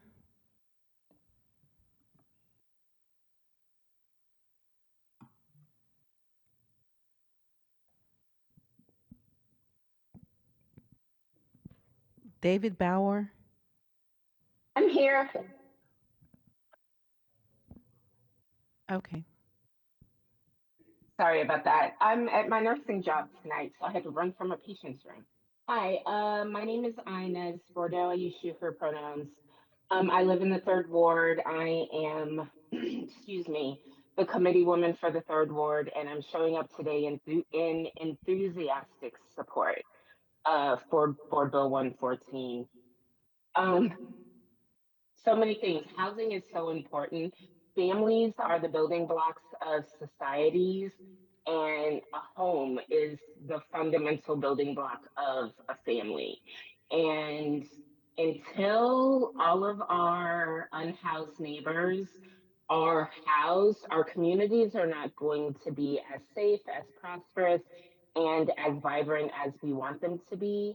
I've listened to a lot of not in my backyard talk today, and it's time for all of us to admit that our unhoused neighbors are our neighbors. And when our neighbors need a hand up, it is our job to do that. And I think Board Bill 114 is going to make it easier to bring shelters, for all manner of folks that need assistance to our neighborhoods. As the 3rd Ward committee woman, I have long been on the record of being supportive of shelters and homeless shelters and intentional encampments in the ward, and there are many people in my ward who feel the same way. We want to see these things in our neighborhoods because we recognize that unhoused peoples are our neighbors and are deserving of our love, our care, and our support. I am also a person that's been directly impacted by this issue. In 2009, when I was fleeing domestic violence with my 4 children, there was nowhere for me to go. There were no shelter beds for me and my children. There was nowhere for a person who was fleeing domestic violence to go. And that is unconscionable. When I became unhoused in 2011, like, there were no shelter beds. There was nowhere for me to go. And so, like, this is an issue that's very near and very dear to my heart. And I just want to thank Alderwoman Saunier for continuing to keep her foot on the necks of the Board of Aldermen and the citizens of the city so we can get this done. Honestly, y'all, Board Bill 114 is the bare minimum. Like, it is literally the bare minimum. The bar is on the floor. All you have to do is step over it. I fully expect to see a unanimous vote to pass this bill out of committee. Let's get this done. We are a blue city. We have many people on this committee who call themselves progressive. This is an easy layup, y'all. Let's get this done for our neighbors, for our friends, for our coworkers, for the working poor and people that are trying to figure out, like, how they're going to make it to the next day. So let's make it a step easier by making sure that they have a safe and warm and comfortable place to lay their head at night with their children, with their loved ones, regardless of if they are LGBTQIA or not, regardless of their gender identity. Let's get this done for the people of St. Louis. And that's it. Thank you. David Bauer in support.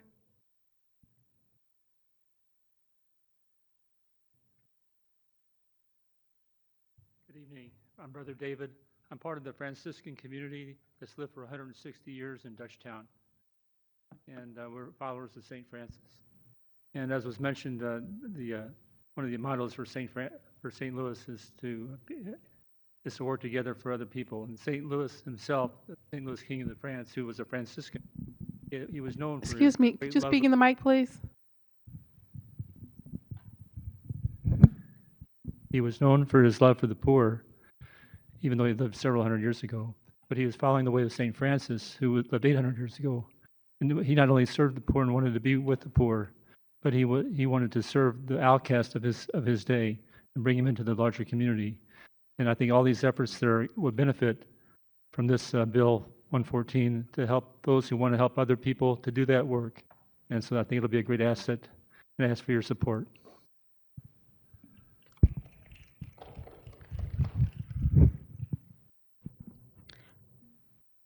Raymond Redlich.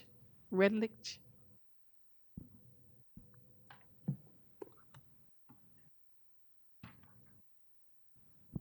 Hannah Frazier.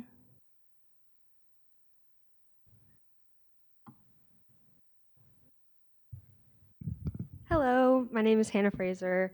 I live in Ward 10, and I'm here in support of the board bill. I worked with the St. Louis City Continuum of Care, which is a coalition of homeless service providers, for about 1.5 years, and sitting in several meetings every week with shelter providers, homeless service providers, behavioral health providers, other people who care about unhoused people.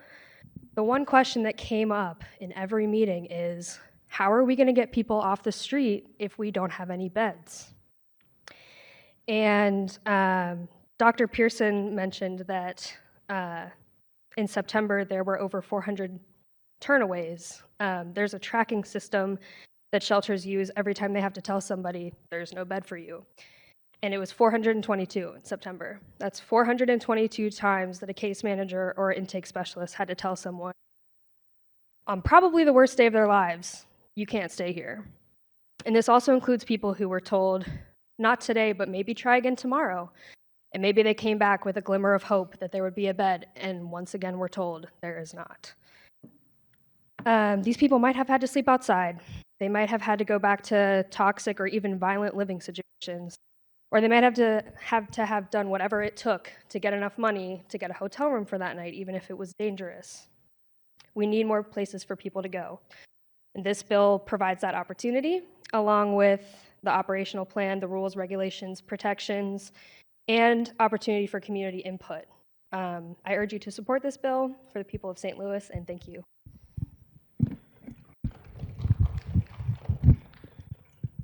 Simone Covington in support.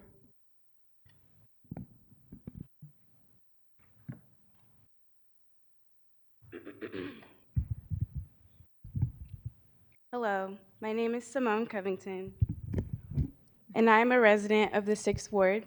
I'm here today to testify in support of Bill 114.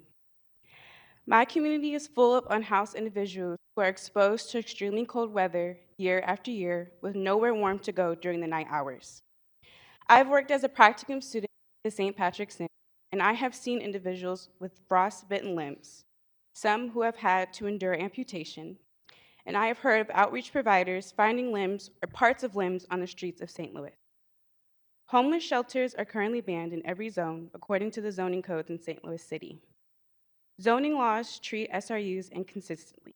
This amendment would provide a more predictable and transparent framework for SRUs.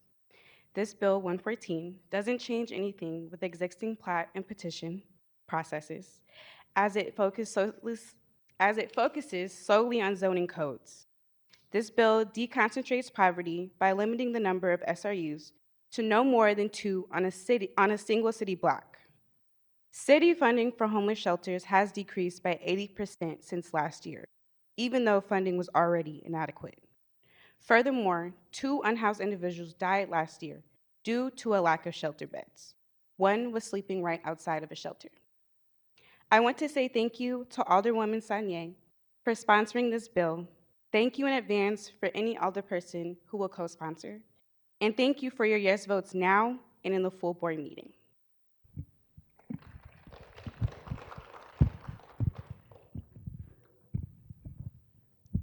Carolyn McDonald in support.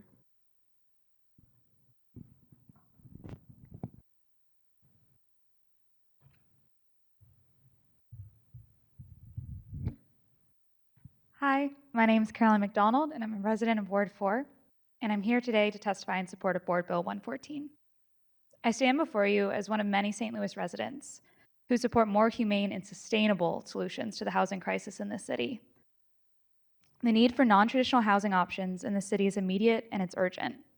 This is an issue that affects individuals, children, families. It's an issue that affects people in this room, as many people have bravely shared their stories with you all today.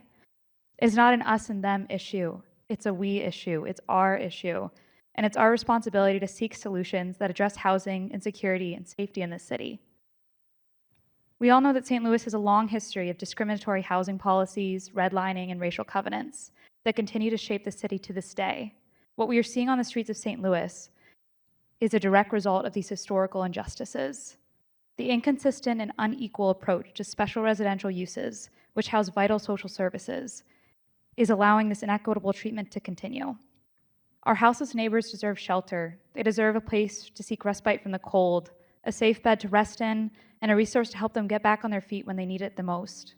They deserve better than being placed on endless 211 hold lines, of being denied at shelter doors, being faced with years-long waiting lists, and being left, as has happened every winter in the city, to die from exposure to the elements. What we're talking about today is not just a matter of changing zoning laws. It is about protecting lives. It is about not excluding our neighbors, our community members, from the bare minimum standard of humanity and dignity. Board Bill 114 addresses current zoning prohibitions that keep our shelters inaccessible, that deny services to those who need it the most, and that reinforces unjust and discriminatory practices that have defined the city's past, and if we're not careful, will define its future. I urge you to pass Board Bill 114 because it will more clearly define special residential uses, provide greater transparency and oversight, ensure quality care, and help deconcentrate poverty while protecting existing facilities. I urge you to pass Board Bill 114 because it will save lives. I urge you to pass Board Bill 114 because it is the right thing to do for this city and for its community. Thank you for your time.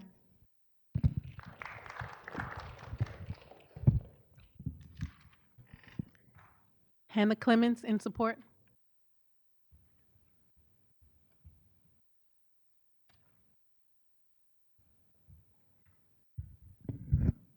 Hello, my name is Hannah Clemens and I'm a resident of Ward 7. Thank you, Alderwoman Saunier, for putting this bill forward. I support Board Bill 114 because I work at Youth in Need and spend each day helping homeless and unstably housed youth find emergency shelter and long. People will often ask me what's the hardest part of working with homeless youth, and the hardest part is also one of the most parts, which is telling a young person that there is nowhere for them to go. There are 3 youth shelters in the St. Louis area and only 1 in St. Louis City. There are not nearly enough beds for all of the youth that need shelter on any given night. And often when there is a bed available in St. Louis County, a youth is forced to turn it down because they lack transportation and will be disconnected from their job, family, or other social.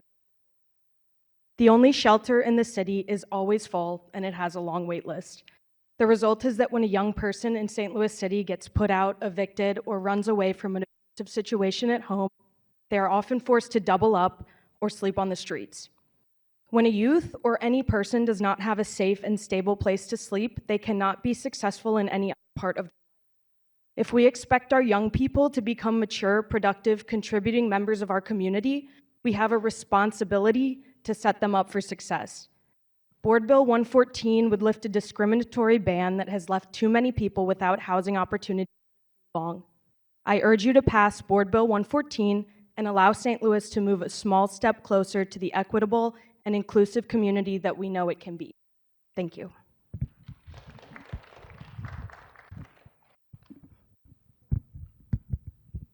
KB Doman.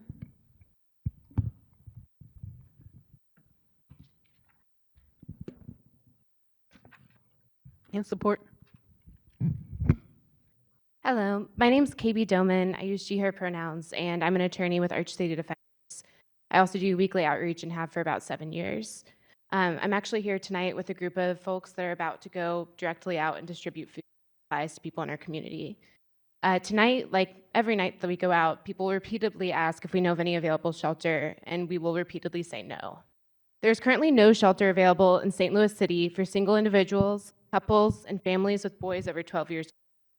This is not rare for our city. Full shelters forcing people to sleep outside are the norm. It's been virtually impossible to find shelter space for months. Just 2 weeks ago, I came across a mother and child sleeping in front of St. Patrick's Center late at night. They had one blanket between the two of them and told me that they had called 211 and every homeless service agency they could find. I called many of these agencies alongside them and even emailed some members of the committee for help, and nowhere had space. It took 4 days, personal shelter contacts, and hundreds of dollars of mutual aid funds to get them inside. Their story is not unique. Like we discussed earlier, over 400 people were turned away in just September alone in St. Louis City. In the 7 years I've worked alongside unhoused communities, I've been blown away by the care and courage shown by everyday people in response to the housing crisis. People without houses caring for each other in extreme cold, giving up their blankets and socks. Unhoused folks advocating tirelessly for families sleeping outside.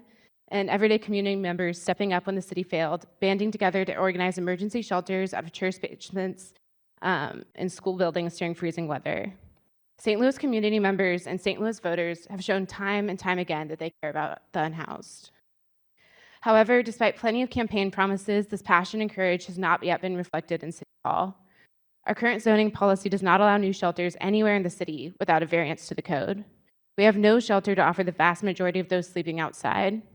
Even this very hearing takes place in a city hall surrounded by barricades, placed to keep unhoused individuals out, invisible, and silent. This bill won't fix everything, but it's a start. This is the committee's chance to turn to the tide. The new zoning process does not guarantee that more shelter will open or prescribe where they will be, but it does create a process to actually have these productive conversations together as a community. I and Arch City Defenders strongly supports this bill and stands alongside the unhoused community members to change. I hope that this committee will do the same. Thank you.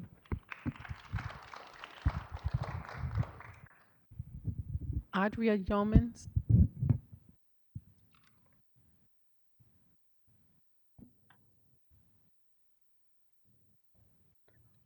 Zoe Mendenhall.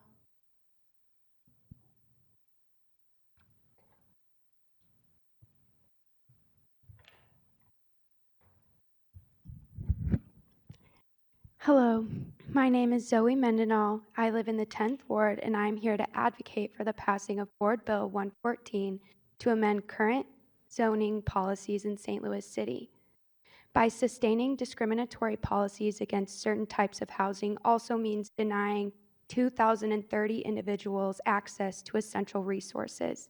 This legislation would repeal the existing discriminatory ban, ensuring more housing opportunities for all. Amendments will allow the city insight into the support needed for an overall safer and healthier community. As someone who has experienced housing insecurity from a young age and homelessness as an unaccompanied minor, I can unequivocally attest to the need for safe, stable, and accessible housing. As a former and current student with this set of experiences, I urge that this bill is about both the current necessity of non-traditional housing as well as the opportunities made accessible by non-traditional housing.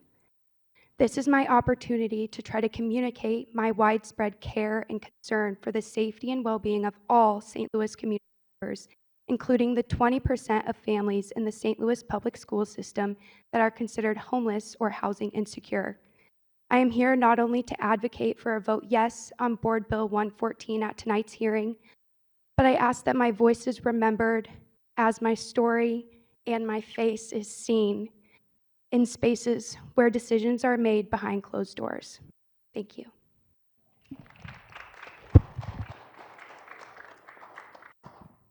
Olivia Sorong.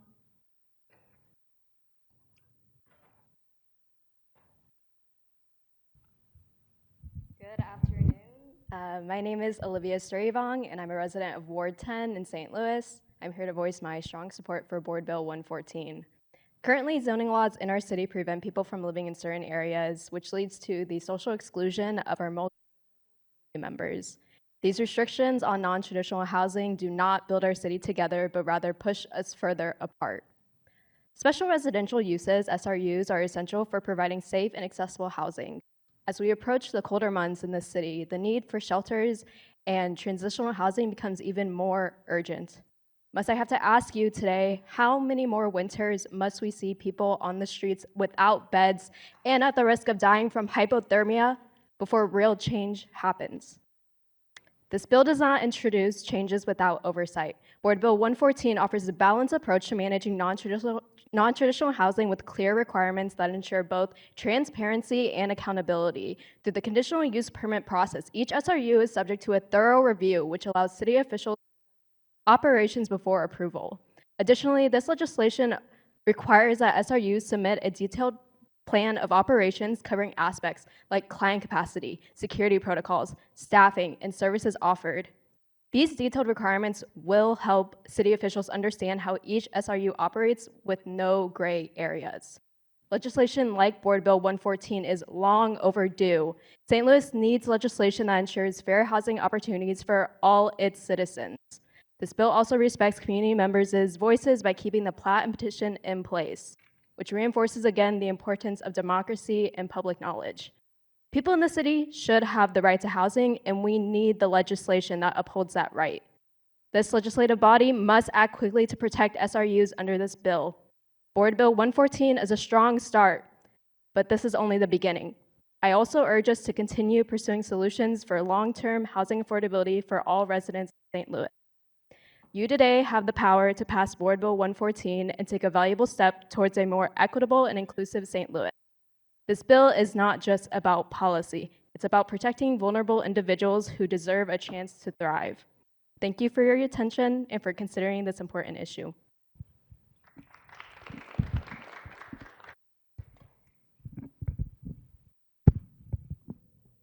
Abby Leonard in support.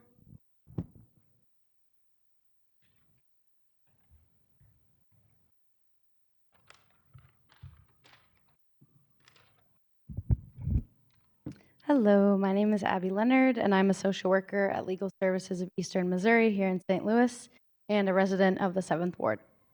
I work in LSCM's housing and consumer law units, where we assist and represent low-income families and individuals facing housing instability, eviction, loss of housing assistance, poor living conditions, discrimination, and other crises. Our work demonstrates an overwhelming lack of shelter options for our unhoused and housing unstable families and clients, and a clear and urgent need for safe and affordable housing in St. Louis. In accordance with the National Low-Income Housing Coalition and the National Alliance to End Homelessness, Legal Services uses the Housing First philosophy, a proven model for addressing homelessness that prioritizes access to permanent, stable housing linked with voluntary services as needed. Housing First recognizes that stable housing is the primary prerequisite for support services, and that individuals facing homelessness or housing instability can better thrive when they have stable housing first and foremost. In doing this work, the glaring lack of shelter options and affordable, safe housing in the city is impossible to ignore. Dozens of my clients in the past year alone have struggled to access shelter beds, receive misinformation regarding openings, or get turned away from shelters. So their only option is to sleep in their cars, on the street, or if they're lucky, double up with a friend or family member.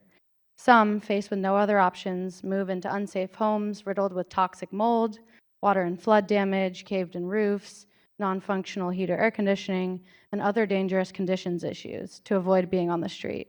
Amending the zoning regulations for special residential use established by Board Bill 114 will provide housing opportunities to St. Louisans that are not adequately served by existing resources and whose needs are not otherwise addressed by the current city zoning regulations. These changes will allow for the creation of shelters in the city and leave families less likely to have to turn to substandard housing. In my experience at Legal Services, St. Louis families struggle to access both temporary shelter and permanent housing options in the city. Board Bill 114, if enacted, would allow for safer homes and neighborhoods in the city where residents can thrive. A community that is safely housing its residents has numerous benefits, including a greater workforce participation, decreased strain on emergency services, and a higher quality of life for everyone in the city. I urge the HUD's committee to pass Board Bill 114 in the city of St. Louis. Thank you.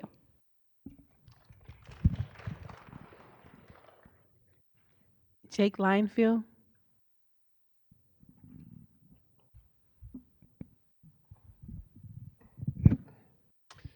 Hi, my name is Jake Linefields. I live in the 7th Ward, and my pronouns are he, him, his. I hope the neighbor who phoned in her testimony in opposition to Board Bill 114 is still on, because I think verbatim she asked what data supports the necessity of these changes. I think it's really clear that the answer has been in this room tonight. She's been willing to listen. We have housing mediators who are talking about how a lot of us are on the brink of needing non-traditional housing. We have folks from the continuum of care who talk about a lack of beds. We have Dr. Pearson, who talked about some pretty appalling statistics, including how in September alone, over 400 people were turned away from shelters because of a lack of capacity. We have multiple unhoused or formerly unhoused neighbors in this room, some of whom spoke for the first time and talked about their experience. We also have people who have worked with our neighbors who are formerly incarcerated and talked about how having housing reduces recidivism, which means we're reducing crime by passing Board Bill 114. But the other thing that I think is important to note is that we have elections coming up in the spring. And specifically, we have a mayoral race where, frankly, at least per a lot of the conversations I've heard, a lot of residents are pretty lukewarm about some of the options in front of us. Were the mayor to sign this bill, I would personally see it as a very good reason to support her reelection. I also think that passing this bill, voting for this bill, would be a very good reason to support those aldermanic candidates who are running in the odd wards, which are the ones that are up for reelection this spring. I personally will proudly be casting my vote to reelect Alderwoman Saunier for her leadership on this bill and on the bills that she fought for earlier this year. Thank you so much.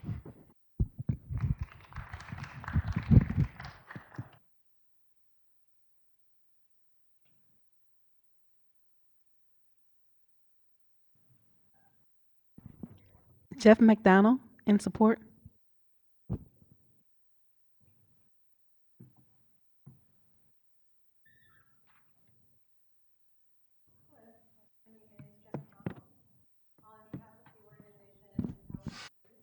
Excuse me, your mic's not on. Could you turn your mic on? There we go. I'll start over. My name is Jet McDonald. On behalf of the organization Empower Missouri, I am providing testimony in support of Board Bill 114. I am also personally a resident of Ward 7 in the city of St. Louis.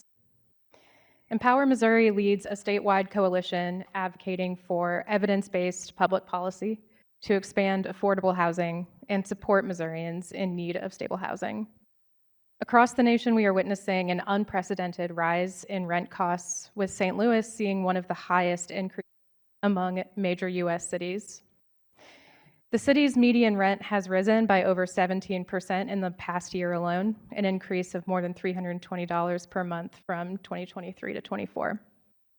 St. Louis also faces a critical shortage of nearly 100,000 affordable and available units for our low-income neighbors. These major challenges have put more and more city residents at risk of homelessness.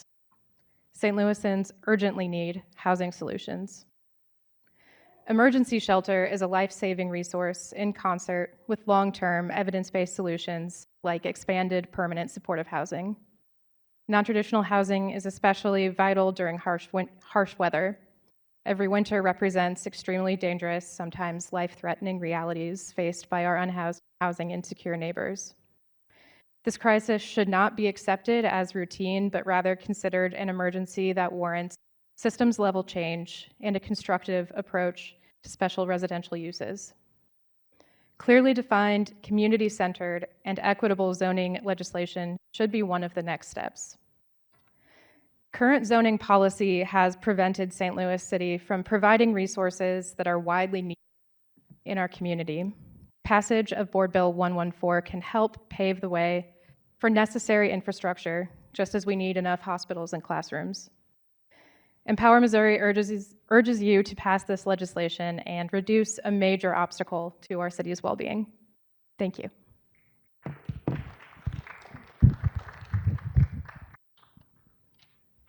Chris Otolong.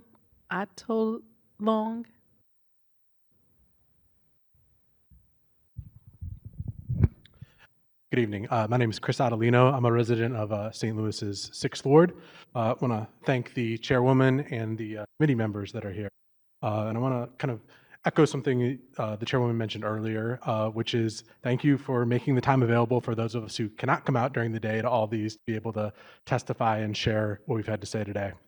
Like many of the people in this room, I was here last year for a meeting where we talked about a problem that we all agree exists, which is the lack of availability of housing for everyone in the city, which is sort of a ludicrous concept when you think about it, but it is what it is.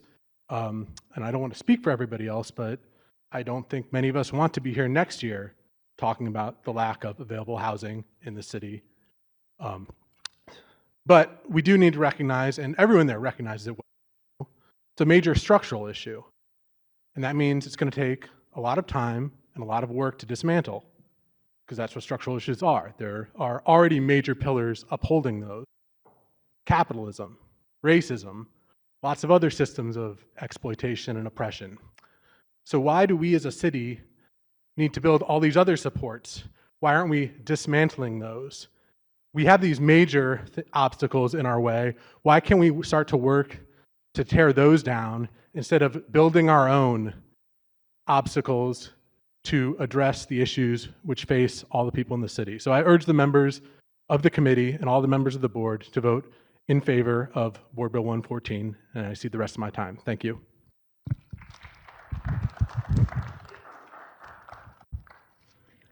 We have Dallas Adams in support.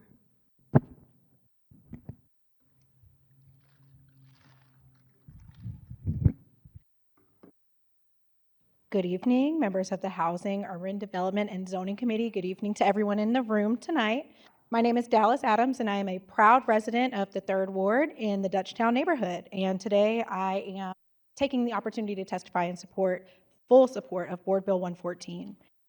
First, I'd like to start by declaring something that I've heard echoed, maybe not explicitly, but I'd like to explicitly say that housing is a human right. If you are a living, be housed. I've seen and heard from community members, not only in my community, but in neighboring communities, how this bill will bring drugs, criminal activity, deplorable conditions, sink their investments in their homes, and bring that to their doorsteps. And I'd like to urge us to challenge our worldviews that only certain types of people are unhoused. And we've heard that from service providers and people who have previously been unhoused, that you can look like anything. You don't have to use drugs to become unhoused. You don't have to be chronically homeless to remain unhoused. And everybody deserves to be housed regardless of the circumstances and unique lived experiences that they have. I too echo Jake in hoping that the person who spoke in opposition online is here, because I did hear her ask about the numbers and the need. And so we've heard from someone, and we all know that 20% of our public school families are unhoused or housing insecure. And according to a tool built for Zero Continuum of Care dashboard, more than 2,000 people in the city of St. Louis this month have identified as experiencing homelessness, and 175 of those individuals represent families with children, and another 192 of those individuals represent youth under the age of 18. People experiencing homelessness exist all around us and, again, deserve safe, secure housing when the need arises. Amending this zoning code will allow for the diversity of housing that our city needs to ensure that providers who are willing and able to meet this need have the tools they need to do so. Our communities suffer greatly due to the lack of housing we need to ensure that everyone is safe and secure. Every winter, The third ward especially braces for vacancies to be breached and go up in flames, putting undue pressure on our already fragile emergency response teams. We see people who are abused and sometimes murdered in the case of one of our dear unhoused neighbors in the third ward in front of our business homes. We see them stripping their clothes in below freezing weather, their bodies overwhelmed by the late stage effects of hypothermia and other cold weather diseases. And by continuing to ignore this call to empower service providers with the basic tools they need to be able to meet this need, we pass this responsibility on to our neighbors to step in and fill the gaps that our system leaves unfilled. I believe the father in the room made note to Lazarus. And as a city and as a region, I am so thankful to see that there are initiatives being stood up, but it has disappointed me for so long to see leaders play hot potato with people who are unhoused and joining hands to say it will take a regional approach where no hands go up to actually solve the need first. And so I am urging this legislative body to use the power and opportunity they have to be very clear, take the very first bare minimum step to be able to take a series of steps that will allow service providers to meet the needs of our most vulnerable citizens. Yesterday is always the best time to take action, but now is the very next best time. And so I am proud to support Board Bill 114, and I encourage the members of this committee to push this through to the full Board of Aldermen with a due pass recommendation. Thank you.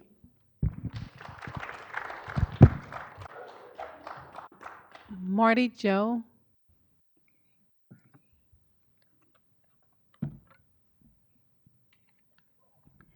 We want both of you all to introduce yourselves. Yeah, you already know how that's about to go. So we'll try to get through this. Hi, everyone. My name is Marty Joe Murray. I'm the former 7th Ward Committee, and I'm also the Democrat from Missouri's House District 78. And I currently reside in the 8th Ward. And this is my legislative assistant, Michaela Malian. So thank you so much for taking time to hear our testimony. I am testifying in support of Board Bill 114. And my background when it comes to advocating for the unhoused, I am currently a board member for Peter and Paul Community Services, and I previously served on the Governor's Committee to End Homelessness. And year over year, we've seen it. Over the past decade, the city has treated their approach for addressing the homelessness issue in the same way that they do inclement weather, right? They look at the weather report. Is it going to be freezing temperatures? Okay, now let's do something about it. And I think right now, in this moment, and I encourage, this committee as well as a broader board to let this just be the beginning and not the end, because there is a need, right? Like the question isn't, is there an issue in terms of the unhoused, but rather, what are we going to do about it? And I think this board bill goes a step in the right direction, and I am encouraged by the operational plan provisions that are in the board bill, because that's one thing I would like to do, to be able to go up to Jefferson City and say, the 78th District, the City of St. Louis, this is what our capacity is in terms of addressing this issue, and this is why we need X amount of dollars to help fund that, right? Because I know at the end of the day, that's oftentimes the question is like, okay, we know there's an issue, but how can we fund it? So I think this just helps us get into that direction in terms of saying this is what our operational plan looks like for the city. One thing I also want to say is, just thanking Alderwoman Saulnier as well as the board for taking a step in this direction, because year over year, we've seen the executive branch in the city of St. Louis, administration over administration, not really take an approach to solving this. And I think the Board of Aldermen, you all have power as well, right? And I appreciate you all for taking a step in that direction. And one thing that many people have testified tonight in terms of what housing insecurity looks like. One thing that hasn't been said, and I want to kind of highlight, is that right now life is hard for so many people, especially for our seniors. And I think there's a growing population, a wave that's coming to this city, to this region, to this country, in terms of our seniors becoming housing insecure. And I think this board bill, like I said, is just a step in that direction to helping us solve it.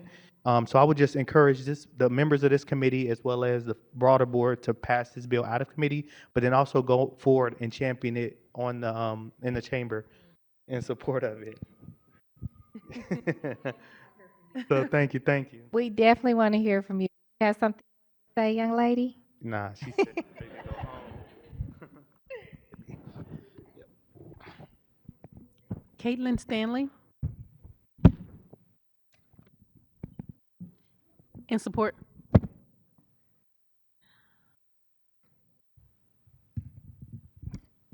Hi, my name is Caitlin Stanley, and I'm a resident of the 6th Ward. I'm here to encourage you to support Board Bill 114, a critical step towards meeting the urgent housing needs of St. Louis vulnerable youth.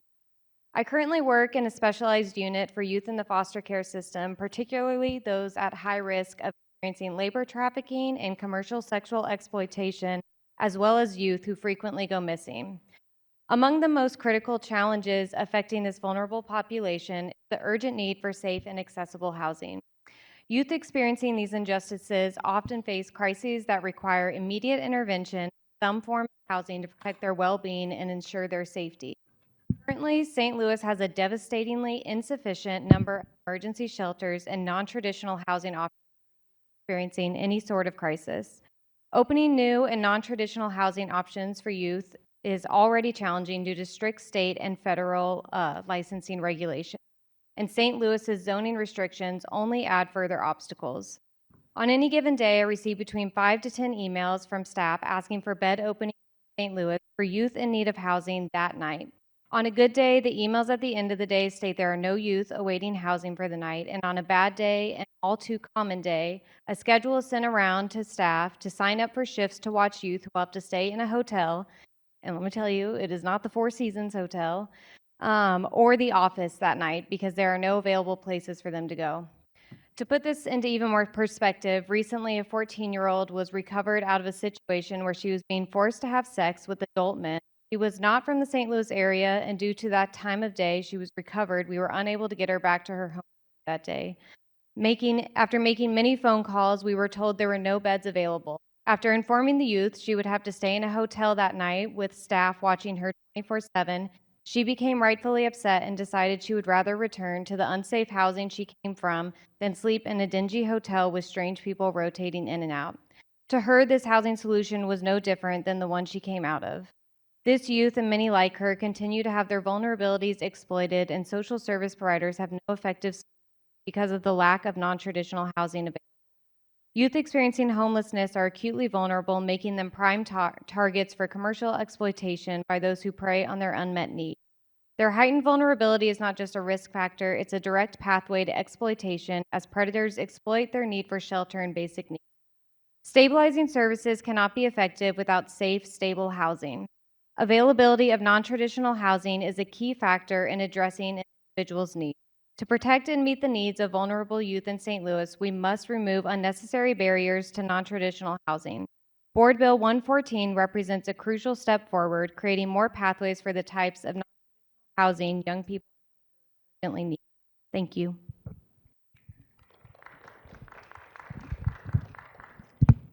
Elijah Beal in support.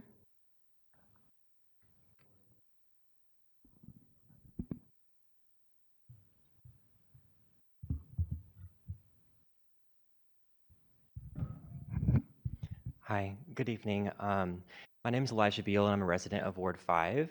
I'm here to speak in support of Board Bill 114 as both a social worker, but also from the deeply personal perspective of someone who grew up in a community where policies to support vulnerable residents was treated as an afterthought. After my father was incarcerated while in high school, he struggled with substance abuse, and like so many others in my community, faced the nearly impossible task of securing stable housing with a felony conviction. Fortunately, my father was able to find housing with family, but not everyone is that lucky. For so many people in my home community, there is no safety net, as in St. Louis. I saw countless families around me face the same barriers with not enough housing solutions available to them. My father understood how critical it is to create conditions for people like him who are trying to rebuild their lives. But years later, when he attempted to open a non-traditional housing program in our town in Indiana, he encountered layers upon layers of resistance. Opaque, confusing zoning processes and strong opposition from elected officials and the public made it impossible for him to create the kind of housing that could have transformed lives. What happened is not unique to my small hometown in Indiana. It's part of a national crisis to solve homelessness, and it's directly tied to ongoing issues here in the city. As a resident of the Northampton neighborhood, and in stark contrast to previous individuals who spoke from my ward, I actually want to see more non-traditional housing around me. I'm not afraid of this change, nor see this as something that would change the quote-unquote character of my street. I actually welcome it. Yeah, I believe this amendment will help strengthen my already diverse and vibrant neighborhood while easing the burden on more poverty-stricken areas of our city that disproportionately bear the weight of housing our most vulnerable residents. We have a chance right now with this bill to lead by example. This zoning amendment is truly very simple yet crucial because it will bring transparency to a process that can serve as a roadblock for housing providers like the one that my father envisioned. By streamlining zoning rules and making it clearer for how providers effectively operate, we move one step closer to ending homelessness. Thank you.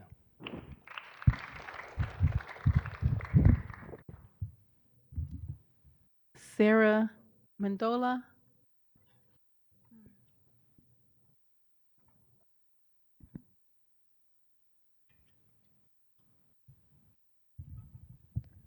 Hi, my name is Sarah Mendiola. I'm here as a resident of Ward 10, and I'm here to testify in support of Board Bill 114, Alderwoman Sonier's proposed amendment of the zoning code regarding special residential uses. For years, we've been aware that our existing unhoused service sector does not have enough capacity to serve everyone in need.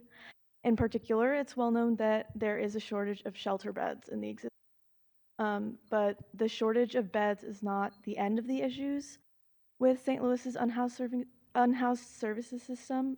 It's also clear that the services that do exist don't fit the needs that our unhoused community has. Some are turned away because they have families, they have pets, they have personal items with them that don't fit within the restrictions of the shelters, as well as many other reasons. This bill opens up a pathway for a diverse set of shelters to open, ones that fit the needs of the diverse set of unhoused people from communities across our city, like those that we've heard from tonight, the LGBTQ+ community, formerly incarcerated folks, unhoused youth and families, and more. And the requirement of operational use plans makes sure that the care being extended is high quality and tailored to the needs of these underserved communities. Board Bill 114 also creates a clearer pathway by which special residential uses may be distributed throughout the city rather than remaining concentrated in certain locations. Lack of accessibility is one of the biggest barriers to housing and support services for unhoused people. When physical location is one of the major issues blocking access to services, facilities distribution throughout the city can make or break whether an unhoused person is able to get the support they need to get back on their feet and find stability. It's hard to hold down a job. It's hard to take care of your health. It's hard to make it safely to the next day when you don't know where you're going to sleep at night. Better integrating these facilities into the broader community will better connect individuals to other needed services and amenities like transit, like employment, healthcare, and other daily needs. I urge you all on this committee to pass Board Bill 114 by addressing the current prohibition on SRUs, providing clear regulations, and ensuring quality of care. We can take the first step to create a more equitable and inclusive community for all. Thank you for listening. Good night.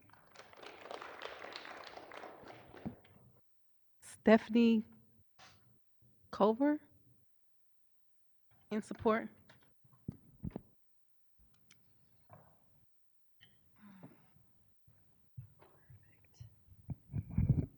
Hi, everyone. First of all, I wanted to say thank you to everyone who took the time to show up here in support for the hearing. And thank you as well to the Board of Aldermen in front of me. My name is Stephanie Chen. I'm a student from University City, and I also work in a nonprofit organization called Heart for the Unhoused. And I'm here today to express my support for Alderwoman Sonier's Board Bill 114. As someone who does street volunteering with unhoused individuals in our city, I've seen firsthand the urgent need for stable sources of housing. From my conversations with individuals living in tent encampments and on the streets, it's clear that access to shelters and housing is crucial for the well-being of our unhoused neighbors in this city. This bill is a vital step towards breaking down barriers for shelters, transitional housing, and other non-traditional types of housing to exist. And by passing it, we will help to be able to provide essential resources needed in our city. Thank you.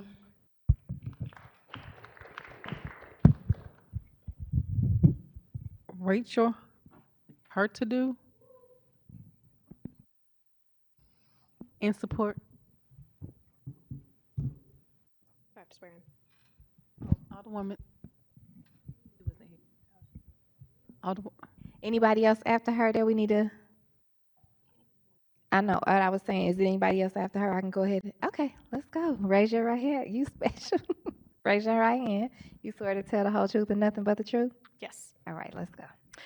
Thank you. My name is Rachel Hurtado. I live in Ward 7, and I'm here to express my support for Board Bill 114.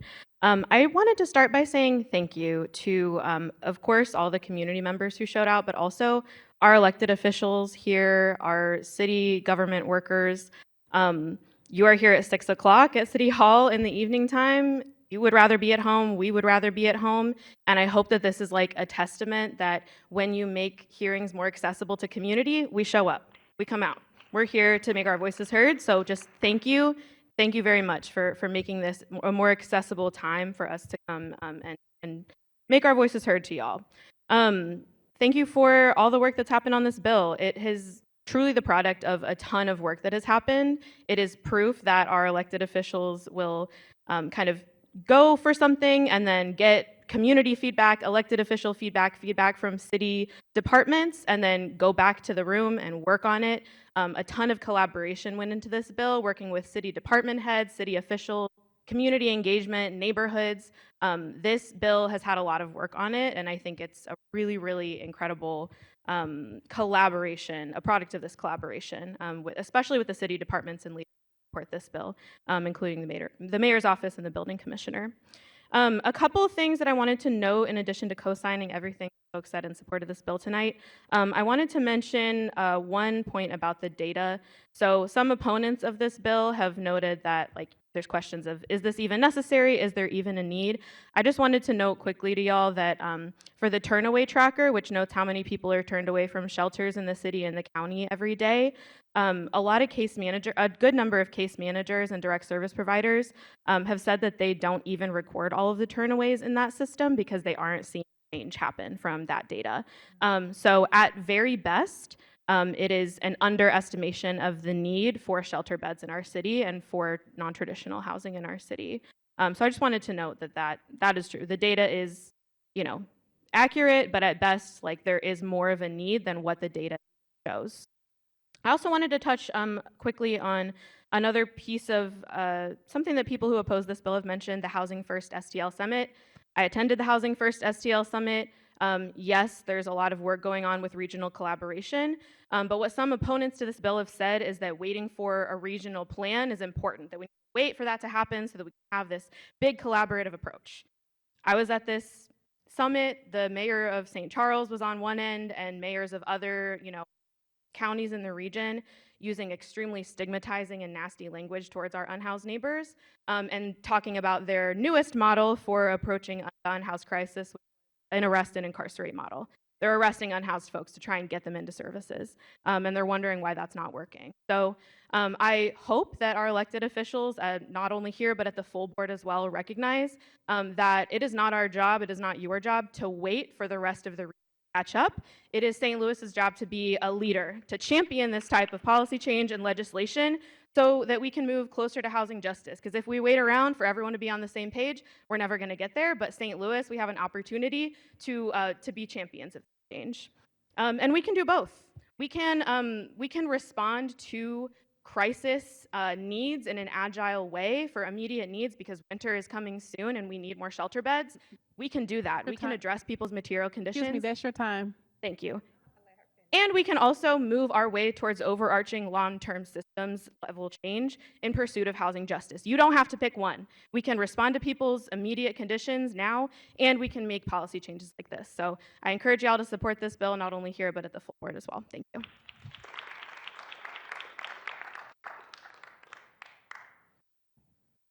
All right, Vice Chair Sanye, welcome back.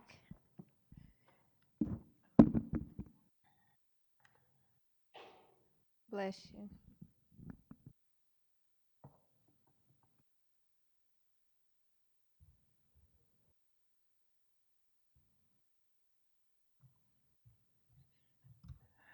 Okay, well, first of all, just thank you again. It is 8:19 p.m. and we are still here. And as we should show up because housing is a human right. So I'm so glad that we're present to support that. And my colleagues, again, we're still here at 8:19 p.m. And I know because I was on the phone with some of y'all at 8 a.m. this morning that that's at least 12 hours.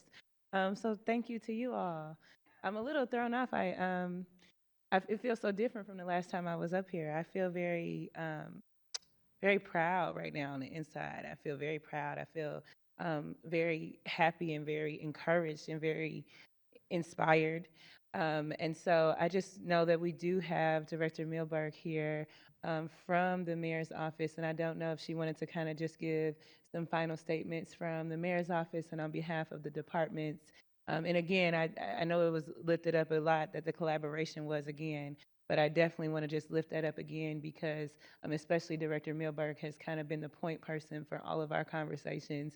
We've talked sometimes at 7:30 a.m. and then again at 7:30 p.m. and then again at 10 p.m. We've had conversations about so many possible amendments. We've made sure to keep legal involved in every single department head. And so just want to make sure I thank you and the mayor's office and all of the departments again, because even you all are here. And I know you started your jobs very early this morning. And just really thank you all for this effort, because I think that it really does take this type of collaboration to move our city and region forward. Well, thank you so much, Alderwoman. And again, for the record, Casey Milberg, Policy Director in the Mayor's Office. I'll keep it brief because there's been a lot of people who showed up tonight. This has been the result of more than a year of a lot of very intensive, very thoughtful, occasionally very difficult and very honest conversations on a policy that is extremely nuanced. It is extremely human, and it is something a lot of people have a lot of different thoughts on. And over the course of a year and more, we've really worked with the benefit of having our extraordinary city team and their extraordinary insight and their work, guiding us throughout to put together a policy that is achievable, it's implementable, it puts more oversight, transparency, consistency. At the same time, it provides additional pathways to increase access while at the same time incorporating more community input. It is the result of a lot of listening to a lot of feedback that has been shared. And it's also responsible policy too, and I want to stress that. As a city, we have an obligation and a duty to be mindful always with the legislation we pass that we can back it up. And that's especially true when it comes to our most vulnerable of our most vulnerable, which is the group that we're talking about tonight. And everything that is in this bill, we know we can back up with implementation, we can back up legally, and we can certainly back up morally, right? So we're so grateful to everyone who's participated in this. The mayor looks forward to this coming to her desk. She's grateful to the Alderwoman for her diligent, persistent work in this. And we would ask for a favorable vote out of committee tonight. Chairwoman, that wraps it up. I don't know if you want to do a last round of questions from colleagues or how you want to proceed. Let's go with questions. Is Alderman Cone still? I am. Okay.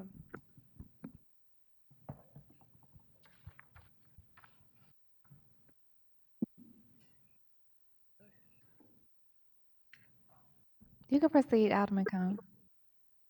Thank you, Madam Chair. I want to commend Alderwoman Saunier on, pardon me,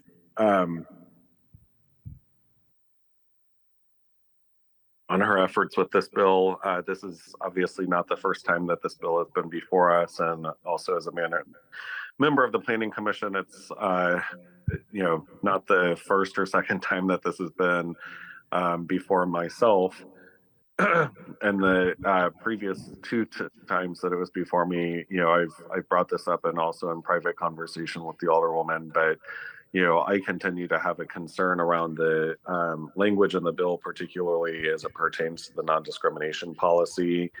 And I have an amendment before us that I'd like to introduce, which would be amendment number 3, which would, as the bill is currently written, it does not require anyone to adhere to the city's non-discrimination policy with respect to particularly gender identity and expression, so our trans community. And I know in conversations that part of that has been around quote unquote so-called religious liberty. And, the city is very firm in its non-discrimination policy, particularly as it, pertains to sex, sexual orientation, gender identity, marital status, religion, etc. And I think that we need to be a little bit more firm in our approach to ensure that members, particularly within the LGBTQ community, are protected and have access to housing. As I've mentioned several times before in other committee meetings and whatnot, this is an issue that has come before me through friends, through constituents, where housing instability has led them to a shelter, and the shelter has told them that they can't come back because of them transitioning or what have you. So I think it's important that when we have these operational plans, that there's an affirmation that they're going to adhere to that non-discrimination policy versus, as it's currently written, asking a question, will they comply with protecting those individuals or providing housing for those individuals? So, I believe the amendment is before everyone, Madam Chair. Yes. So I would like to introduce amendment number 3 to Board Bill number 114, which would essentially strike section 10 and add a new section 10, which is affirming that these organizations that are submitting an operation plan have to affirm their non-discrimination policy to be inclusive, and providing a rationale as to how they're going to be inclusive with their housing program. Okay. Vice Chair Sanye. So Alderman Cone, this has been a point of conversation. I will say it's a bit disappointing to see the amendment in the drive and to find out about the amendment that you're proposing today from a colleague. I think one thing I've been very intentional about doing every step of the way, the 2 amendments that you saw today, and even when you raised this to me prior to it going to Planning Commission, is making sure that every time we do a change to this bill, I go and I work with the people who have worked with me for hours and meeting after meeting to make sure that this is a bill that we can do. And so as I, said to you before, I just wanted to uplift, I just think as colleagues, it was an opportunity here where you could have contacted me beforehand and let me know, hey, I'm going to be proposing this. This is coming your way. I really wish I could have found out about it that way, and that's the respect I always give you as my colleague. But then just secondly, in response to the amendment, again, just as I said before we went to the Planning Commission, I want to be clear that I stand in full support and full solidarity with this community, and especially as a person who's been championing this and put in blood, sweat, and tears to move us to do anything on this issue. This is a priority for me, and I would love to do this. But I cannot, in good conscience, make false promises or do things that we've been told by legal, that we've been told that we cannot do. I'm not a lawyer. That is not my expertise, but I have made sure that I talk to the Building Commission, that I talk to the mayor's office, that I talk to our council, that I talk to the council, the city councilor, and make sure that what we're doing. And again, what I've been told is that we cannot do this. And so I want us to do something around this issue, as I have since I've, gotten elected and got sworn in. And I don't want us to put something in a bill, one, that might be a false promise. We telling folks that we can do this, and we don't have the means to back that up on the back end. I don't want to do that, especially when someone is already at one of their lowest points of searching for a basic need.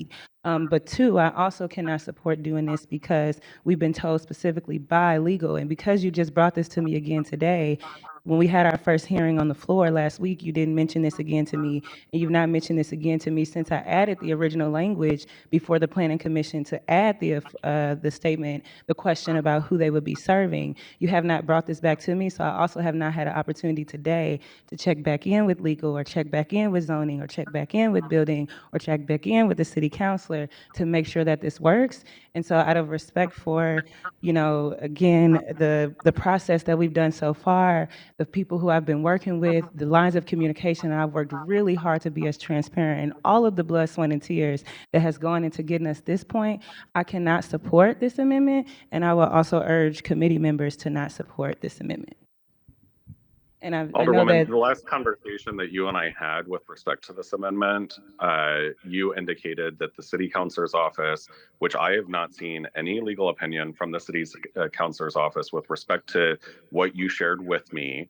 So until I have a legal opinion from the city councilor's office, I'm going to assert that the non-discrimination policy that's in place for the city of St. Louis, which covers specifically housing, should be applied to anyone who is providing housing to those who are housing insecure.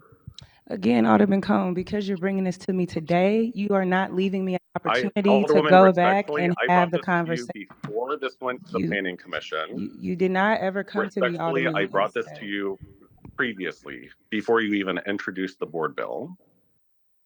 So you know that this is a concern that I've had for quite some time now. I want to make sure you're done talking before I talk. Okay. So again, I did not know you had any concerns today because the last time we had a conversation was before I made the amendment in the Planning Commission, which you came and said I had these concerns. I said, okay, Alderman, let me go back and see what I can do. And I went and talked to folks and see what we could do. And then we saw the addition of the change in Planning Commission. Since then, you have not reached out to me and said anything. I had no clue that this was going to be before us today. And it's not that I disagree Alderwoman. with you. And again, I let you finish, so I would like the same respect. It's not that I disagree with you. It is that I have not had the chance to go talk to the stakeholders and the people who are involved. So if you have talked to legal about this amendment in front of us and they've told you that we can do this, then I'm happy to support it. But if you have not talked to legal, and someone's from the mayor's office is here as well, so I'm happy to ask Director Milberg to come back up. I cannot support it because again, I've been going and working extremely hard to be as transparent and to keep everybody aligned and on the same page and have no surprises. So again, it's not that I disagree with you. I would love in an ideal world to do this amendment, but I don't see anything, all of that I've heard from the entities that have been working with me in good faith have said that we cannot. If you have something supporting that we can, I'm happy to, but I've not seen that, and you just brought this to me today in committee. First of all, Alderwoman, at the Planning Commission, they said that they wouldn't be able to do that during the Planning Commission, that we would have to do it through the board bill process, through the legislative process.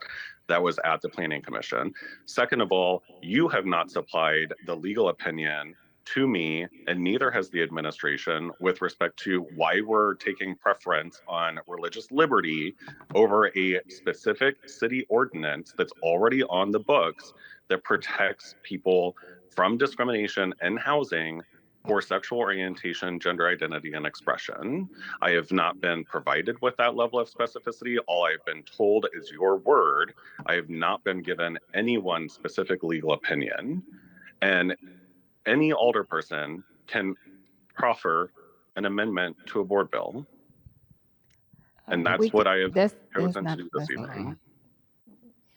Again, as I said before, you did not ask me to see the legal opinion. You just brought that to me today in committee with the cameras rolling. So if that would have been an ask that I would have received before that, then I would have gone the extra step to go and get you the legal opinion. But I've not heard from you prior to today that you wanted a legal opinion. Again, we don't disagree, Alderman. I would love to do this, but I'm not going to support something that I've been told is not legally doable. If you want a legal opinion, we're on the record, the camera's rolling today. I've shown good work ethic, I've worked in good faith, I've followed up on everything along so far. I will go reach out and have that conversation and see if I can get that for you in writing. But you just gave me that ask today in committee, so I cannot support this amendment today. That's fine, Alderwoman. I'm still putting the amendment forward. There's a reason why there are severability clauses in our ordinances and our board bills. So if it is quote unquote illegal, then it can be struck down. But I think that we need to take a principled stance as a city to protect what we believe to be protected classes within the city. And as someone who was the original sponsor of the bill to include gender identity and expression in our non-discrimination ordinance, That's something that I continue to stand up for.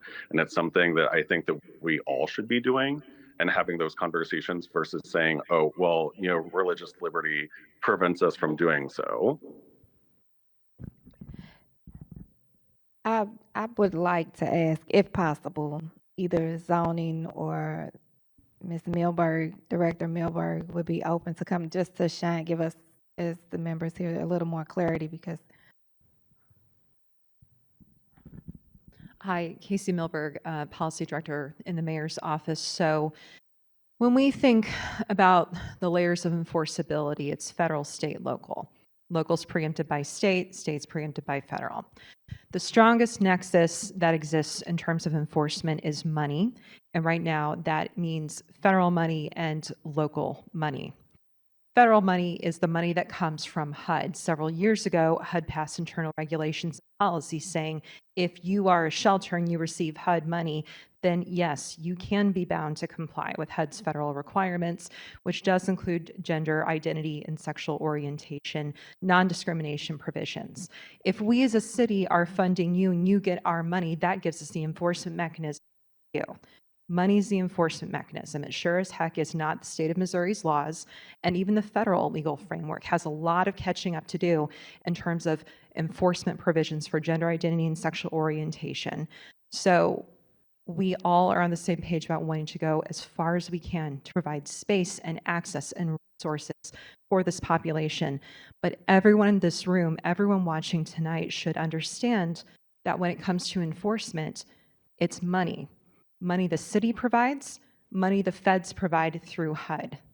If federal HUD money is not in the mix, if city money is not in the mix, then that does limit the city's options to enforce beyond what state law and what even federal law says.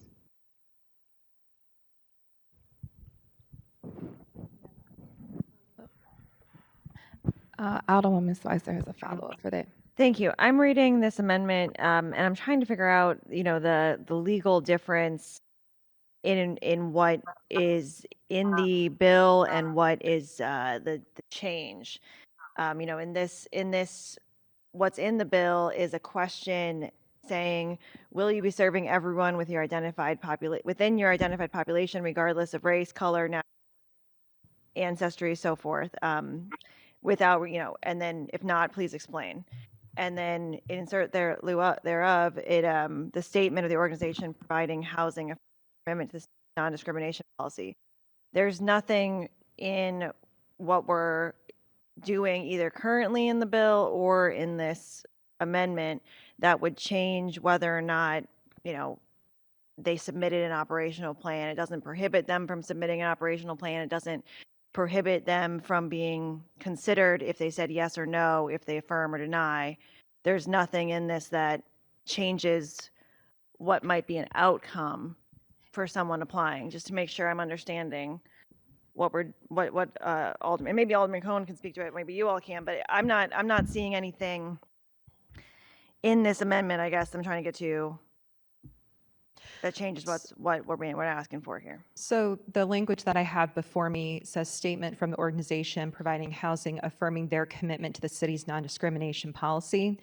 And as it's been presented, as it's written, that to my reading suggests that as a condition of them getting approved, that they have to affirm that they are going to commit to all aspects of the city's non-discrimination policy. So for example, if you are Catholic Charities, a very large provider of housing services for whether it's our international population, whether it's any of our other unhoused residents, if by way of example, that religious organization's personal beliefs, their religious beliefs rather, do not fully uphold the city's non-discrimination ordinances, that would mean that that organization is not able to submit an operation plan that is in compliance, with the city's ordinances pertaining to non-discrimination. So if they are required to, quote, affirm their commitment to that ordinance in all aspects, it is in all aspects, that would seem to take them out of the table completely.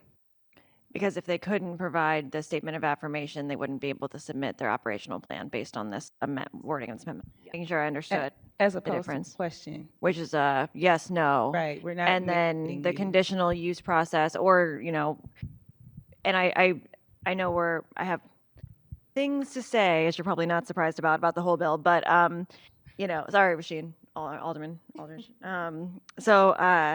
The, the question that's being asked, the neighbors of this, people who were filling out the plat petition, when they have the operational plan in front of them, they'd be able to see this question and be asked and say whether or not they would support the shelter because the question was asked and what they said. Correct, Um, correct.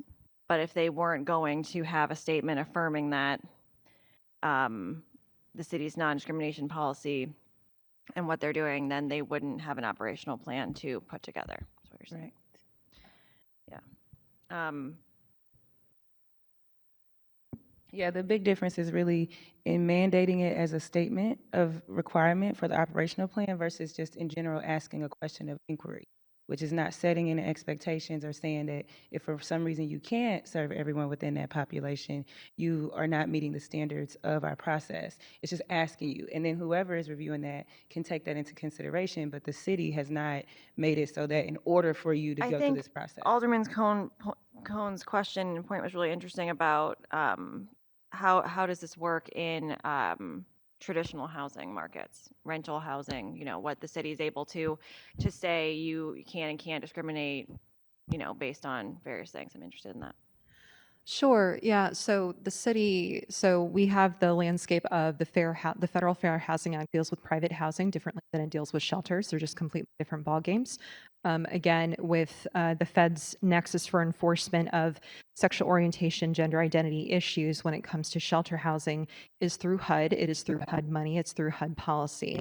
When it comes to apartments, homes, rentals, if you have somebody who's showing you a property, that is treated differently. It's also something that, you have the city of St. Louis is not necessarily providing the same kinds of funding when it comes to private housing as it is when it comes to shelters.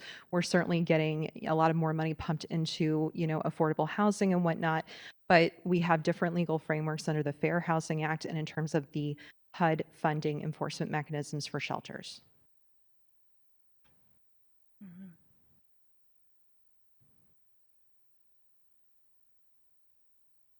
Yeah, I think this one's tough because I want anyone providing any sort of housing in the city to have a statement of affirmation that they will not discriminate, that they will handle concerns related to the population. I mean, I want this. I don't understand if it's legal or not. And I think I feel like I'm getting a sense that no, you don't think it is.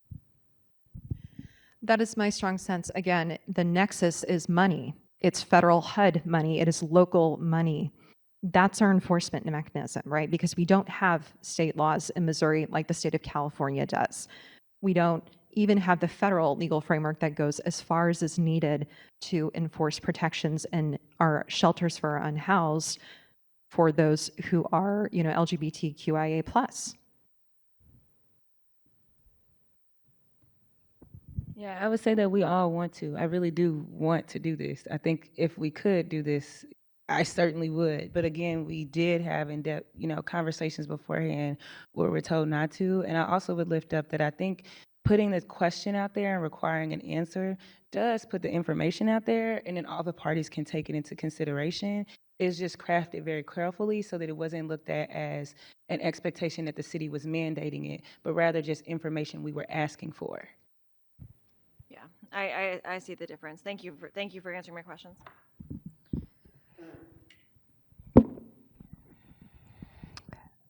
Alderman Browning, did you have any remarks or questions? No questions. Thank you. You have anything? Thank you, Madam Chair and members of the committee. I think I'll kind of echo the alderwoman from the first ward, the Schweitzer district. as a black gay man, like I totally understand the importance of making sure that there is language that also protect um, individuals within our community. I think with not being able just to, it's just a comment, not having the full ability to digest it, it would be good to know on this if this is, I guess, if you have Casey from the mayor's office who have worked on this, questioning if this would legally be an issue. It would just be good to, for me personally, to be able to clear this up before understanding like what to do next on it. And it's tough because, like I say, also like the alderman said, want to make sure that we have language in there that maybe can go a little stiffer and harder to make sure that we're protecting individuals, but also want to make sure that if we get this across the finish line, that all I's are dotted and T's are crossed legally. So I'll just say that as a comment, and that's all, Madam Chairwoman.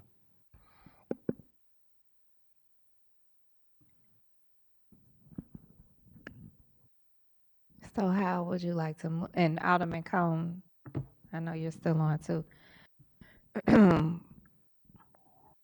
What's our medium here on this? I know that none of, I mean, here the sentiments clearly are in consensus, but we do want to make sure that it passes the legal mustard on this. And we have our recommendation from the mayor's office. We have the work that's been done prior to this, but we absolutely respect the position of your position, rather, Alderman Cone. We want to make sure we're clear on that. So I guess I'm asking, I hate to be asking this like this, it's like sometimes these conversations need to be had prior, but what do we see here in moving forward in moving forward for you, for your legislation? If Alderman Cone wants to bring his amendment to a vote, I would just reiterate that I would urge the committee to vote no. If Alderman Cone is willing to table it, and maybe we can go talk to legal together, which I'm happy to do and would have been happy to do if I knew that this is, where you were, then we can also do that. Again, I don't support it because I really don't want to risk all of the work that has going into this and the line, but risk being able to move something forward, and definitely also don't want to make any false promises and say that we can do something that we can't. But I'm happy if he would like to call for a vote to do that. But if he would like to table this, I will go with you, and we can send an email together or go to the city councilor's office together to continue these conversations, whichever route the alderman from the 3rd would prefer. Alderwoman, I'm fine working with you on this. I was hoping to do that. That's why I brought it to your attention prior to you even introducing this board bill. I thought I was very clear that this is an issue that is very important to me prior to you even introducing the board bill. I brought it up at the Planning Commission as well. This is not something that has been in secret. It is not something that I have hidden. It is something that I've been very plain and clear about in terms of my concern with respect to this issue. So my apologies if you feel as though this is a surprise to you, or that I'm trying to gotch you, but I am happy to work with you on it. Typically if someone is telling me that, something is not legal, I would like to have a legal opinion on that. So my concern though is I would like to vote for the bill, but I want to do that and be mindful of our position as a city with respect to protecting particularly our trans community, but other protected classes as well. I'm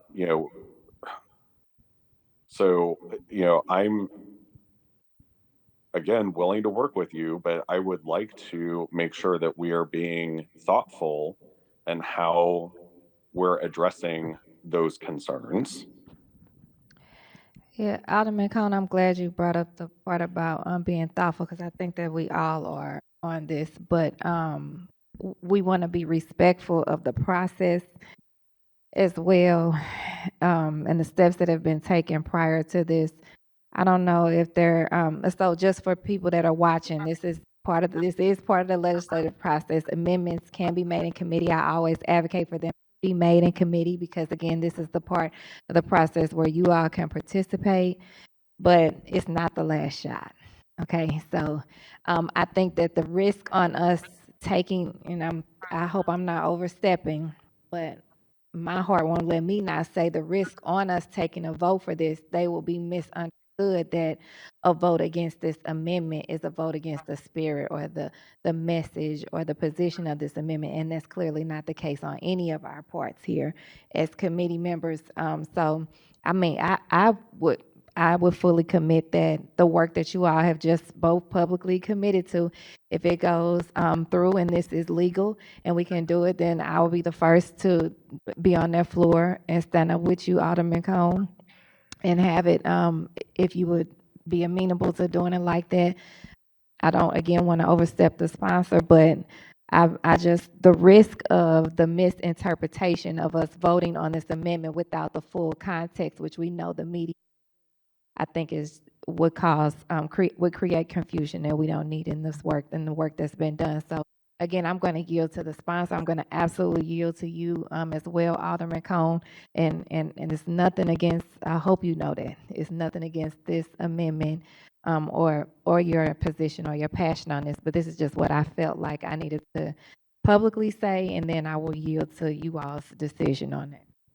Yeah, I'm happy to work with you, Alderman Cone. I've done my best to work with, all of you. I just think to work with you, I just have to know where you're at and how you're feeling. I promise that if I would have known prior to this that you really, hey, I really want to visit this city councilor, can we please just go make sure, even if you would have requested the opinion, I would have, done the work to do that. I just simply didn't know that, that's where you were. I thought, hey, legal told us what they told us in planning commission. We put in the question. I thought that had met your concerns, and you haven't brought it up to me since. So it's not that I don't support this or I'm willing to. I am willing to. I just didn't know this is where you were.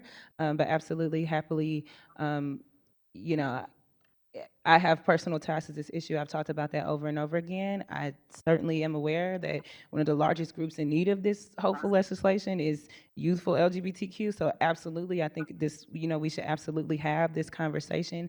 I just don't, I want to make sure we dot our I's and cross our T's. So I think it would be better for, if you're okay for me to, us to take a vote on the bill with the amendments, which again, even those amendments that I brought to you today, I went and, talked to the necessary departments and talked to the mayor's office to get those things that were brought forward to a point that work with the legislation. So it's not that I'm against it or unwilling to do the work at all or not being thoughtful. This entire bill is the result of over a year of thoughtfulness. It is that, I just want to make sure we stay on par and that we do what we can. So it would be my preference for us to take a vote on the bill as amended, and I will send the email today before we leave committee. I'll put you in it, and I'm happy to go have the conversation with the mayor's office and with the city councilor about what we can do about this. Okay. Again, Alderwoman, I was pretty plain about this, particularly in our conversation, but also in the Planning Commission, where I brought this up, and they specifically, deflected to the legislative process. So when the Planning Commission says, that this is a concern that would have to be raised up through the board bill, that's where, that opportunity arises. And that's why I am taking that opportunity now to have that conversation. I was, hoping that tonight was going to be a public hearing so that we could get, feedback from the community with respect to your board bill, and that we would have additional opportunities to have conversations around amendments. So I put the amendment together this evening because it was clear that this was coming to a vote tonight. And I think it's an important topic that needs to be discussed, which is something that I had already shared with you previously. And so, again, happy to work with you. I'm a little mixed on my vote in terms of the committee right now, because I think that this is something that absolutely needs to be in the bill. But, this is a bill which you and I have had conversations about, that I'm supportive of, the spirit of the bill for sure. I've been helpful, last session and this session with respect to your bill. But this is, it's something that is, very personal, and also very important that we address. And I appreciate your commitment to doing so. I'll withdraw my amendment and look forward to your email. Thank you.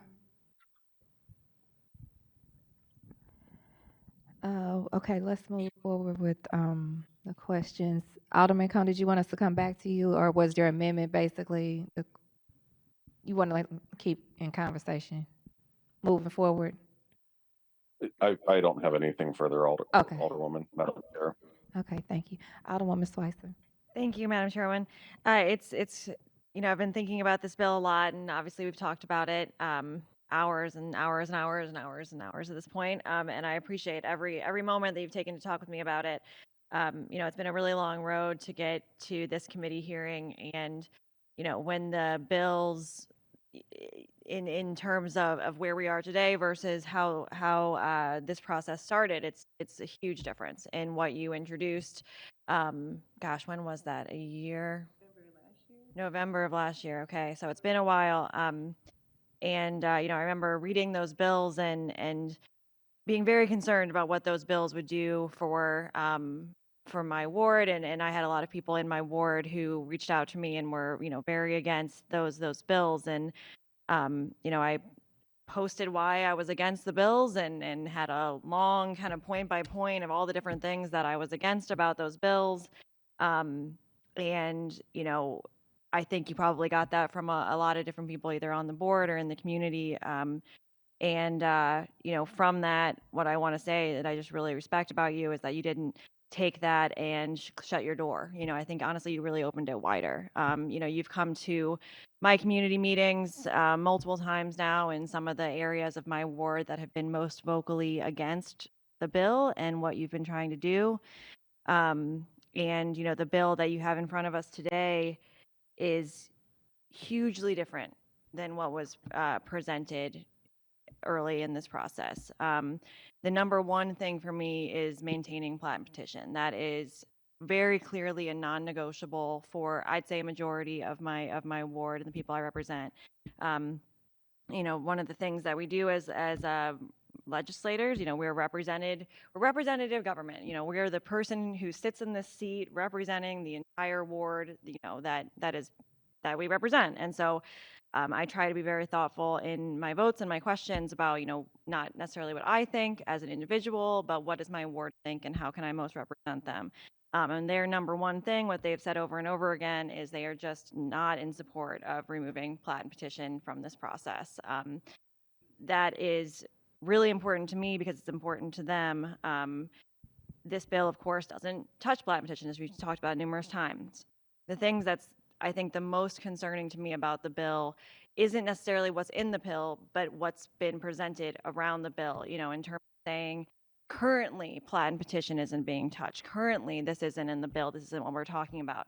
If I support this bill, then we are in a position where we have a conditional zoning, these special residential units uses, no matter the size of them, no matter what, are in the same conditional use bucket as anything else. And that makes me nervous in terms of thinking about this bill going into effect and then in the future coming back and not having plat and petition.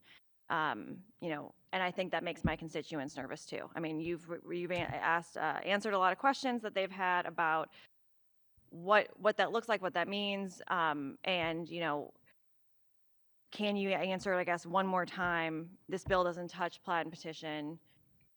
What happens, in a few months if plat and petition is back on the table? I mean, can you talk about that a little bit? Yes, absolutely. So this bill is specifically kept to Chapter 26, which is just about special residential uses. And we intentionally left Chapter 25, which is where everything plat and petition related for this process falls under. So again, they would have to engage that process before they would even get any of the benefits of the legislation that we're discussing today that's in front of us. They would have to do that and have those signatures verified before they could even access anything that this bill offers as far as a pathway forward. Right. And, I know you're not you're not addressing in this bill. I think if there is a platinum petition bill on its own that comes in front of the board, I can't see it moving forward out of committee, maybe, but out of the full board with this current group of people. I don't see it moving, which I think is really important. But of course, that's not what's in front of us. It hasn't moved. You know, the first time that you tried to have platinum petition in a bill, didn't make it out of committee. Then when platinum petition was changed, was it 30%? 33%. You know, didn't make it out of the board. So I think just touching platinum petition is not a popular thing with this board as it is right now. You know that. That's why it's not in this bill. You knew that you wanted to have something that would pass. Does that sound correct? Correct. Yeah. So, you know, I am worried about a future in which it is back on the table and what will happen. But I know that's not what we're discussing now. Some of the things that I think were really important to point out that people brought up today, and I think people said this on both sides, support or not supportive, there's no guarantee that any new special residential use will open because of this bill. Correct. Right. And I think that is good and bad. You know, I think people in this room would probably say that is good and bad, whether you're supportive or not supportive. You know, there is clearly a need for more shelters in the region. And I think, of course, you know, there is more need for shelters in the region. The city of St. Louis does bear the most of the responsibility and most of the work for housing people. I don't think this bill is not going to change that. A regional plan is probably not going to change that. You know, I think I really appreciate the testimony from our last speaker. I apologize, I didn't catch your name, about, you know, what the difference is between St. Louis and St. Charles, and in terms of what's supported and what people are saying and what the plan is. You know, one of the things that in my ward that comes up the most, and it was brought up by, I believe Dallas is your name. We have people who are getting into vacant buildings, starting fires, burning them down. That is affecting people in every corner of my ward. I don't think this bill addresses that. This bill doesn't do anything for that. You know, while I think there's things that are really improvements in this bill, I don't think we're not solving the topic here. You know, the predictable and transparent framework. One of the gentlemen who spoke, used that language, and I appreciate that for the operational plan piece, because I do think that's helpful. I do think that's helpful. I know I feel like I'm talking in circles right now, because the bill is both, you know, we're talking about what's on paper versus what a spirit might be. You know, what's on paper, this bill does not change platinum petition. So it still means that, you know, the biggest barrier for opening new shelters space is still in place. It doesn't guarantee anyone anything. It doesn't set a goal for how many beds that's going to be made. But it does create an operational plan process. It does say to a shelter operator that if you get through the platinum petition process, you might get through this conditional process, but that's a meeting and a hearing too, and public input's welcome and going to be included, and you might not get through that. So I just, you know, I keep hearing the goal of, like, this is to open more shelters. I don't see that this bill is going to do that. And I don't know how to, you know, that's where I'm struggling with. It's like, we're voting on a bill that I don't think is going to create more beds necessarily, knowing that we do have a huge problem in the region. But the main concern that I had isn't being changed with the bill. So I guess I'm trying to get to the point, like, it's a confusing place to be. You know, it's like the main problem I had is not part of this bill, which I appreciate. Yeah. You know, and I want to just, first of all, thank you for your thoughtfulness and thank you for your engagement, and let you know that, especially after coming to multiple of your community spaces, you know, your constituents and hearing their concerns in the room, myself, getting to be face-to-face from them, getting to explain to them my intention, getting to say, hey, I want you to put the past in the past, and giving me the opportunity to say, listen, I understand that I don't directly represent you, and I understand that you might be strongly opposed to what you've seen, but my ask is that we center the human beings and we center where we are as a city, and that we address what we can. And so I think the question about the vacant buildings and the squatters, I would say from my lens, no. I mean, no bill we've passed is going to completely solve any bill. We need a CCOPS bill. We're not going to automatically know overnight how much surveillance the police has. We've done legislation on TIFs and abatements, and yet still have continuing conversations and continuing questions. We've not solved the problem of completely doing equitable development. We've done short-term regulation legislation. We've not solved the problem, and now every short-term regulation that's in our city operates greatly, and we have no problems. No bill, no one bill that any of us is going to sponsor is going to solve any one issue holistically. I think the benefit of where we are is we get such a macro view and a micro view. As local leaders, we get a micro view because we're hands-on in our community, and go each other's communities. Then macro, we get to dig through the codes, we get to see what's wrong, and we get to say, hey, I've identified these systematic things that I think we should change. And so in terms of vacancy and squatters, no, this bill will not get rid of squatters. However, I think one of the benefits of a bill like this is like we do have all these empty buildings, and maybe we should use them to offer services. Our city is full of vacancy. It's full of buildings that could be used for these purposes, but right now when providers apply, they're not even allowed within the code. So what if we were just to give them access to put, things where they are in the city? So I don't think that it's gonna, solve this one problem. And and Alderwoman Schweitzer, if I could propose one bill that would address the unhoused and wave a magic wand and everybody is housed, I absolutely would. Even if somebody was like, hey, would you give up the ability to be reelected if you could make sure that everyone in your city had housing? And I would be like, well, that might be a worthwhile transaction. We just don't have the ability to, to do that. I did also hear you say, I'm concerned about what will come after this. I think that change is really scary.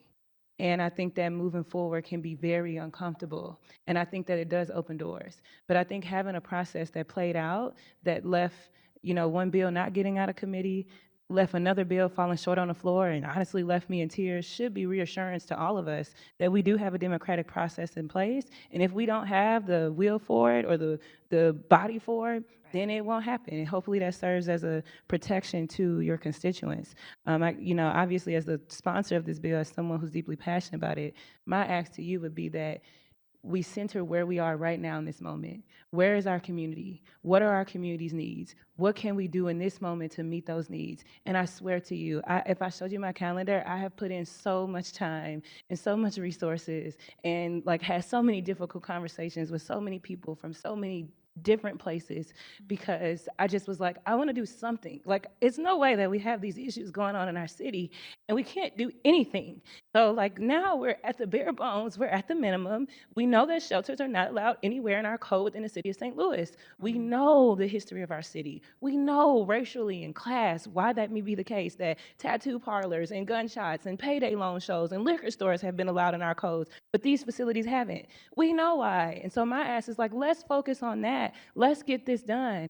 And I can't make any promise about what will come one because I'm one of 15. I'm not the only one who can propose legislation. We got an election coming up. Who knows how things could shift? Who knows how things could change? But where we are in our positions of power right now, we can amend our zoning code to allow for these facilities on a conditional basis after they complete plat and petition with the requirement of an operational plan and with density language. We do have the power to do that right now, and we do know, just even based off of last time the room has so much more opposition in it, that this is something that has found much more of a sweet spot. It's never going to work for everyone, just like none of us are ever going to get 100% of the vote, but perhaps we have found something that most works for the majority and will allow for the city to do something that the departments are saying is a good move, and that the mayor's office is saying is a good move, and that the president's office is saying is a good move, and that providers are saying is a good move, and that a system that we all engage in regularly, we know we need to do something. So that would be my ask to you. And I really appreciate that. I appreciate that. That's I always appreciate the passion in which you speak about this issue, and we all have different things that we champion here at the board. So I appreciate the amount that you've put into this. I just bare bones. It keeps the plat and petition process. It strengthens a informational piece that has not been provided. In my community, when we've had shelters come, they have an idea maybe of what they want to do, but without having it in writing, all of these questions that are being asked, all of that would be very helpful to my constituents, whether or not they're going to sign knowing that I really appreciate you making the amendment to have someone, the provider affirm that this is the operational plan people signed on, and you better believe that if it's not, they will find out at the conditional use hearing, and then they would hopefully not be qualified anymore. I think the concerns I have are the concerns from any of those businesses that you mentioned that do go through the conditional use process. There are concerns that people have about the enforcement of the laws on these businesses. We have issues all the time of, whether it's a business that is, noise after hours or has gunshots outside of it or whatever. And all of these businesses, if once they're open, it takes so long to close them. It is the enforcement piece is not where it needs to be, whether that's the building division, whether that's the police, whether that's whatever it is. Every single one of those groups is short-staffed. I would be a for sure no on this bill if it did not have the plat and petition piece at the beginning, because that I see is the main protection, because I do not believe that the conditional use process protects our neighborhoods as much as we wish it did if all of the enforcement pieces were there. I guess, I know you've gotten the affirmations from the building division, from zoning, that this is going to be, that I shouldn't be concerned about the enforcement, but I am concerned about the enforcement of what's in the operational plan. And I'm concerned, but more importantly, my constituents who've reached out to me about this are concerned. So, what assurance can you give me there? I would, first of all, just start by being, I'm very honest. The conditional use process is not a perfect process.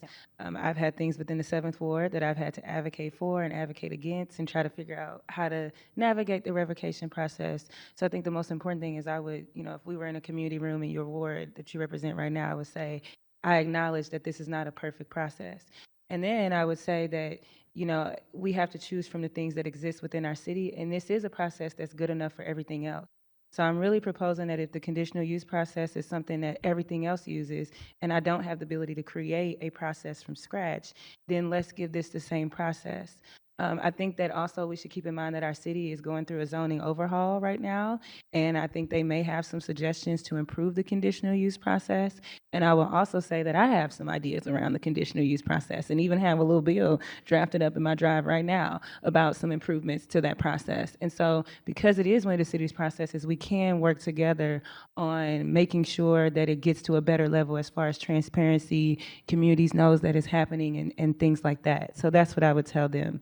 And certainly it can take a while to bring things into the revocation process, but I will also uplift that right now with these facilities, if there's anything in your community that were to have problems, the building division does not have the enforcement mechanism to even hold them accountable to anything because they don't go through the conditional use process.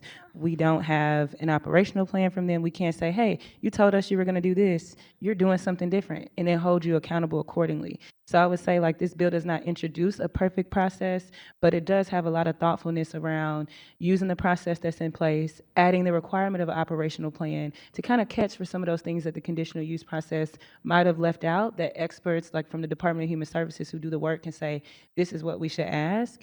And then we'll have to just continue to see how it goes and continue to work on it. But I would not say that it's a perfect process. I would just say that with the holisticness of this bill, the largest concerns that some of the big issues we have right now with these special residential uses, some of the things we need in order to get a regional plan so that it becomes other people's. We can talk about what it looks like for it to be more of a joint responsibility. This legislation will take us closer to where we need to be. Yeah, the thing with the city zone, our zoning professionals could speak to this more than I could, but we have things that are conditionally allowed in zoning districts and then things that need a variance. That's when it's not really allowed, and then it has to have special permission because the only reason that the only place it can possibly go is that place, and that is overused right now. The variances there happen way too often. I had to fight a variance that went through my community car lot that should never have been. But it happens, so that we don't just have a conditional use process. You can also go through variances. There are uses in their city that are not permitted in are only permitted in industrial uses that are not permitted. They're not permitted conditionally, and they're not permitted, permitted in single family by right.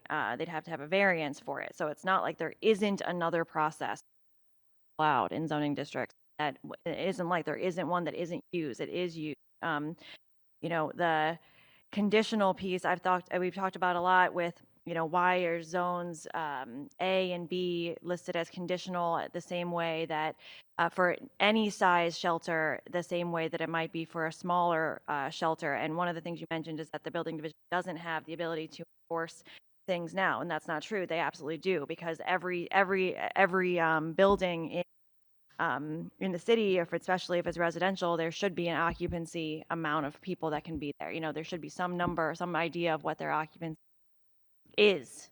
And there are plenty of things in our code that the building division could enforce on a bad actor now. That's not true that they could not possibly enforce things. Not true that the police couldn't enforce it. Very true that they could. But we have issues with enforcement in our communities because of staffing issues or various other things that occur. So the piece that we talked about with why zones in A and B are listed as conditional as opposed to having limits for number of beds is because most of the time in a single family residential zone, the available properties are going to limit what can be there. If you're talking about a 4-family flat or a 2-family or even a single family being used for a special residential use, you're not going to be able to put 100 beds in a single family, right? That is what our current zoning code that is not being, that's what our current, occupancy allowances would allow. Is that correct or not correct? I don't want to speak to what I'm not 100% sure with current occupancy, but it is tied to the space that is where they're going. And then I would say too, it's not true that they can't do enforcement, but when you think about the type of enforcement that you might need at a special residential use, it's not, occupancy is like bare bones enforcement for a facility of these natures. So let's say that you have a transitional house where you're, hey, we're taking in women who are transitional homes for women with children. And we're also going to offer some substance use because we're going to specifically target people in the community who have a methamphetamine addiction and need help. We need to make sure not only for occupancy, but we need to have them in that operational plan, identify what staff will you have in that building. That's not in occupancy, the support that you'll have on site for them. And we need to have them identify what services you'll offer. So if you say that you're going to be serving people that might have, substance use issues, are there detox specialists on site? Do you have a plan in place for their withdrawal? Things like that. So when I'm saying that there's no enforcement, I'm saying that right now, the enforcement of the city of St. Louis is like if there's illegal activity or if it's occupancy. But for special residential uses and for the range of services and the very specific populations that they're aiming to stabilize and hopefully transition to being housed, we need much more enforcement, accountabilities. And on the back end, we need to be able to say if a provider should mislead a community and say, we're going to do 20 beds, and then they do 30 beds, that's not just about occupancy. They might be well within their rights according to occupancy, but with the bill, we'll be able to say, but you're doing 10 more than you said, and so you're in violation of your conditional use license. Mm-hmm. Yeah, I really appreciate. I'm glad that you took the time to say that out loud during the committee hearings. That's something that we talked about on the phone about why zones A and B were not limited to a certain number of beds, within the zoning code. And I do think it's important when we think about what we're putting in place or what we might put in place if this were to pass, because knowing that we will likely have different zoning districts coming soon. So what every area of A transitions into, every area of B, so forth, is not going to line up exactly. So that would be very confusing to untangle, I would imagine. Yeah, I appreciate that. For me at this point, I'm ready to get this out of committee into the full floor. I would not be ready to commit, yes vote on the full floor. I'm sure if I vote, when I support this getting out of committee, I'm going to get a lot of phone calls, emails, text messages from some constituents, good and bad. So if you're out there listening and you live in the first ward, tell me what you think. I'm all ears. So I really appreciate how much this has changed. I think sometimes what I'm hearing feedback on from my constituents now is, you know, not recognizing the huge amount of movement that you've made from where it was to where it is today. And that is a lot of it because people told you their concerns and you tried to make a bill that met the concerns while also making the process, someone said, predictable and transparent framework, and a balanced approach. And I appreciate those things. So thank you for giving me the opportunity to talk today with you. And let's keep it moving. Thank you. Alderman Brownie. Thank you.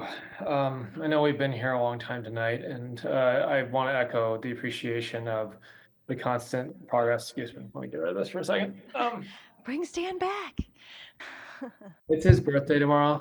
Anyway, I want to note, like, it's really difficult to build housing in the city. It's difficult to build housing of any kind in the city. We just went through extensive engagement in my neighborhood over a market rate proposal, and that saw a lot of pushback.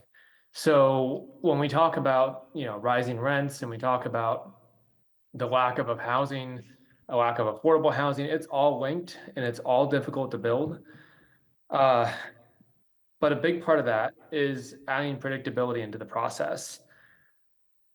I understand the concerns around this bill. I've gotten communication from my constituents with concerns too. Looking at the process this has taken and what this bill is not, as Alderwoman Schweitzer pointed out, is not revising plat and petition. In fact, quoting Don Rowe's letter to the Planning Commission, it says the updated proposal is not aimed at making it easier for special residential uses to open in the city. Rather, it intends to, 1, create a more clear and predictable zoning pathway in which special residential uses will be evaluated and permitted. 2, to preserve opportunities for community input. And 3, to provide the city with some more transparency into shelters and transitional housing facilities. I want to thank the planning staff and the zoning staff and the building division for their work with Alderwoman Saunier on this bill.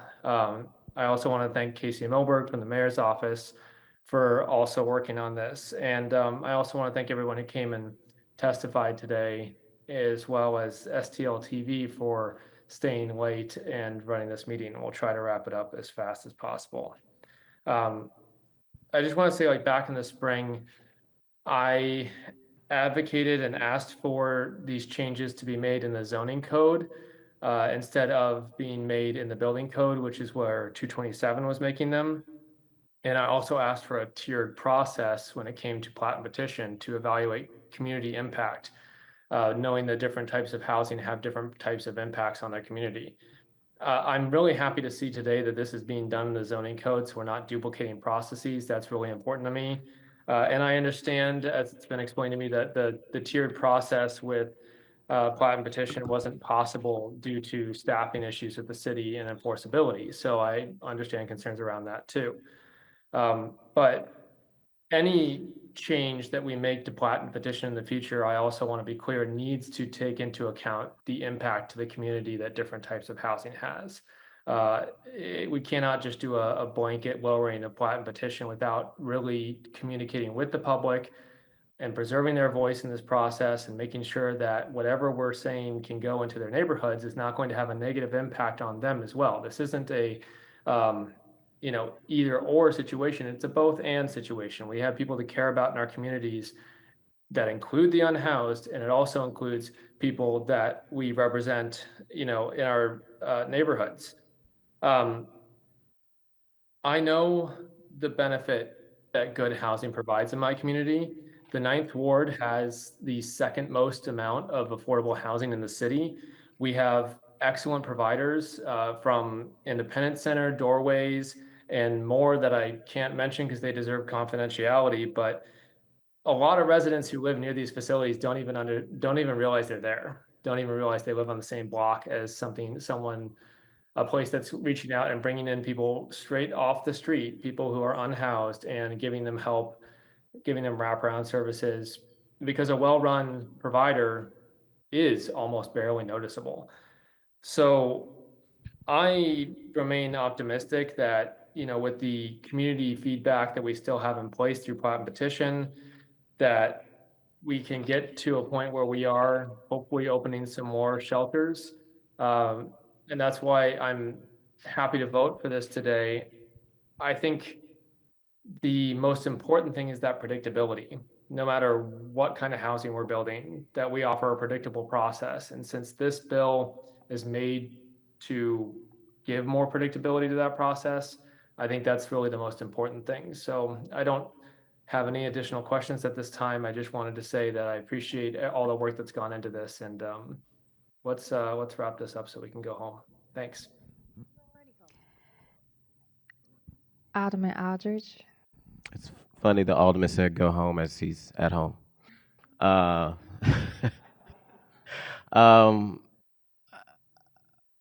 It's been a long day, so I'll keep it short because we also got staff members who have been here since 8 o'clock this morning and have to come back to work at 8.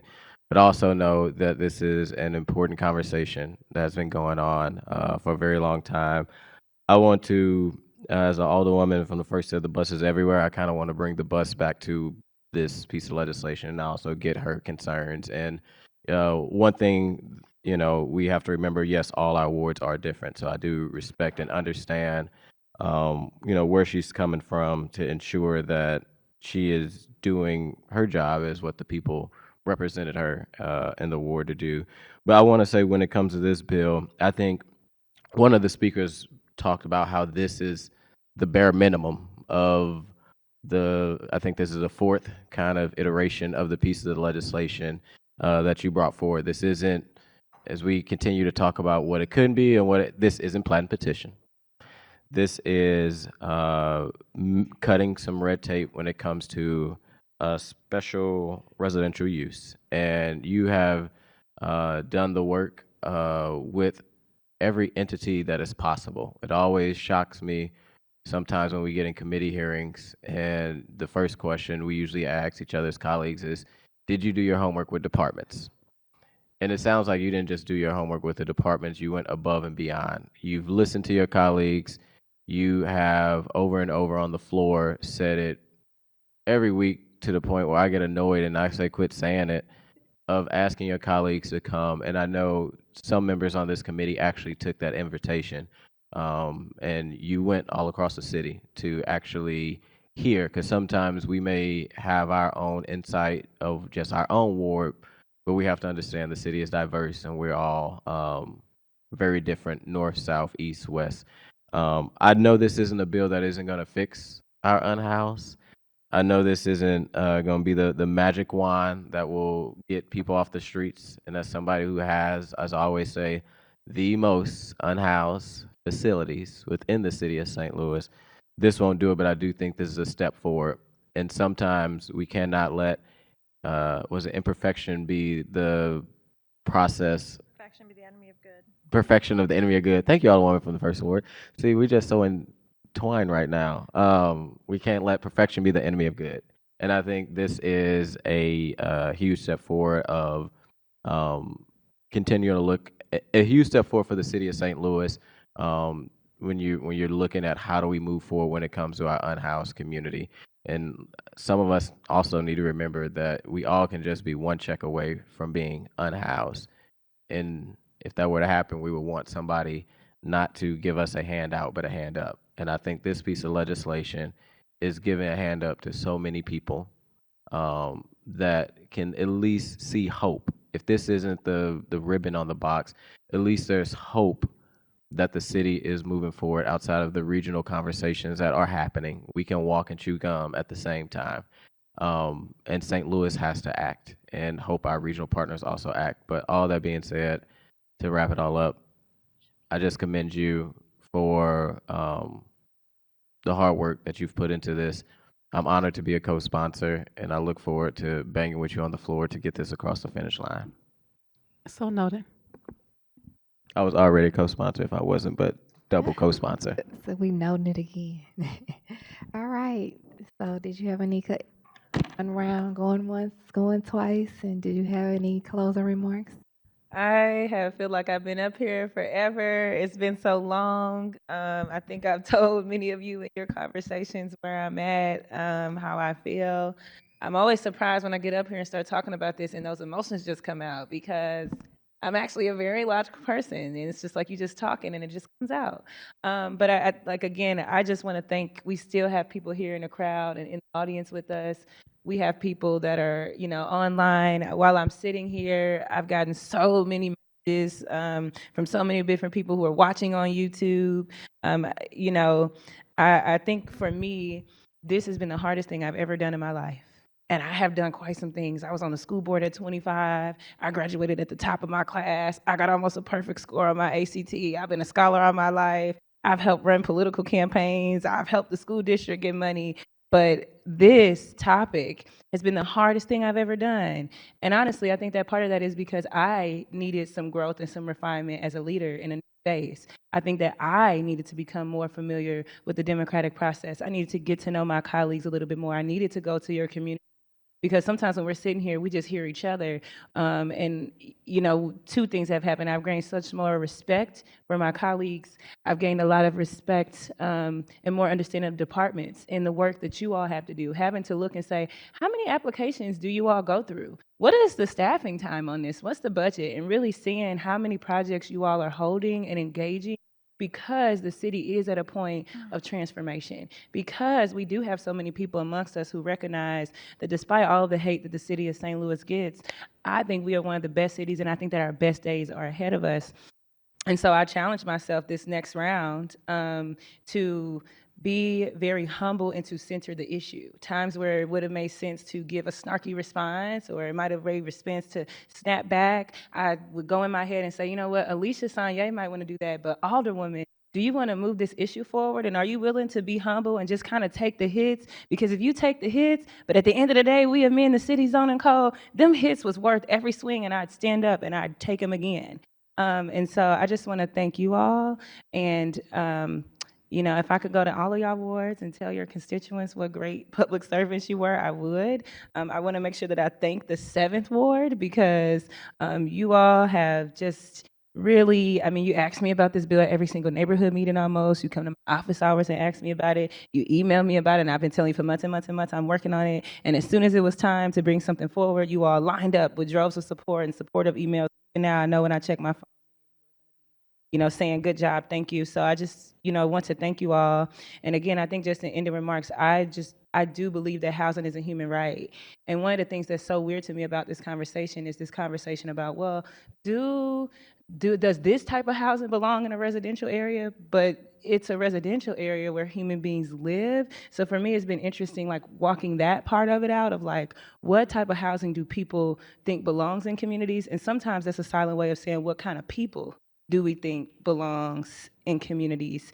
And so it's just been so nice to like learn all these things, learn the intricacies of how they work, and to really grow as a woman, as a leader, as an alder, grow in my relationships with you, because we have had some hard conversations, but I think they've made us closer. I think they've allowed me to understand you all more, and I think that our city will benefit from that. I think that petty leadership that's very individualistic is a part of what has caused St. Louis's decline, and so I've been happy to be at the center and to have an opportunity to swallow all of my negativity, center the people, center the policy, and do that. And you all have been great folks to do it with. So, again, this bill did not fall out of a coconut tree. And at the end of the day has to end. And so with that, I would like to ask for you all's favorable recommendation, with a do pass recommendation for Board Bill 114 as amended. I'd like to make a motion that we pass Board Bill 114 as amended. Second. Previous row. It was moved by Alderman Aldridge, seconded by Alderwoman Schweitzer, with a call for previous roll, with any objections? No objections. I'm sorry, Alderman Cone. Was that a pass with a do pass recommendation? Yes. And then there was a Okay, call okay. for previous roll. I have no problem with previous roll. Okay, thank you. Congratulations, Alderman Sain. Hey, y'all been clapping all night. I was gonna say, I know y'all gonna clap now. No, y'all gonna clap now. All right, any resolutions for review? We have none. Any resolutions for review? We have none. No committee discussions? We have none. Acknowledgements of any written testimony? Probably have a lot. One moment. 18 in favor, 5 in opposition.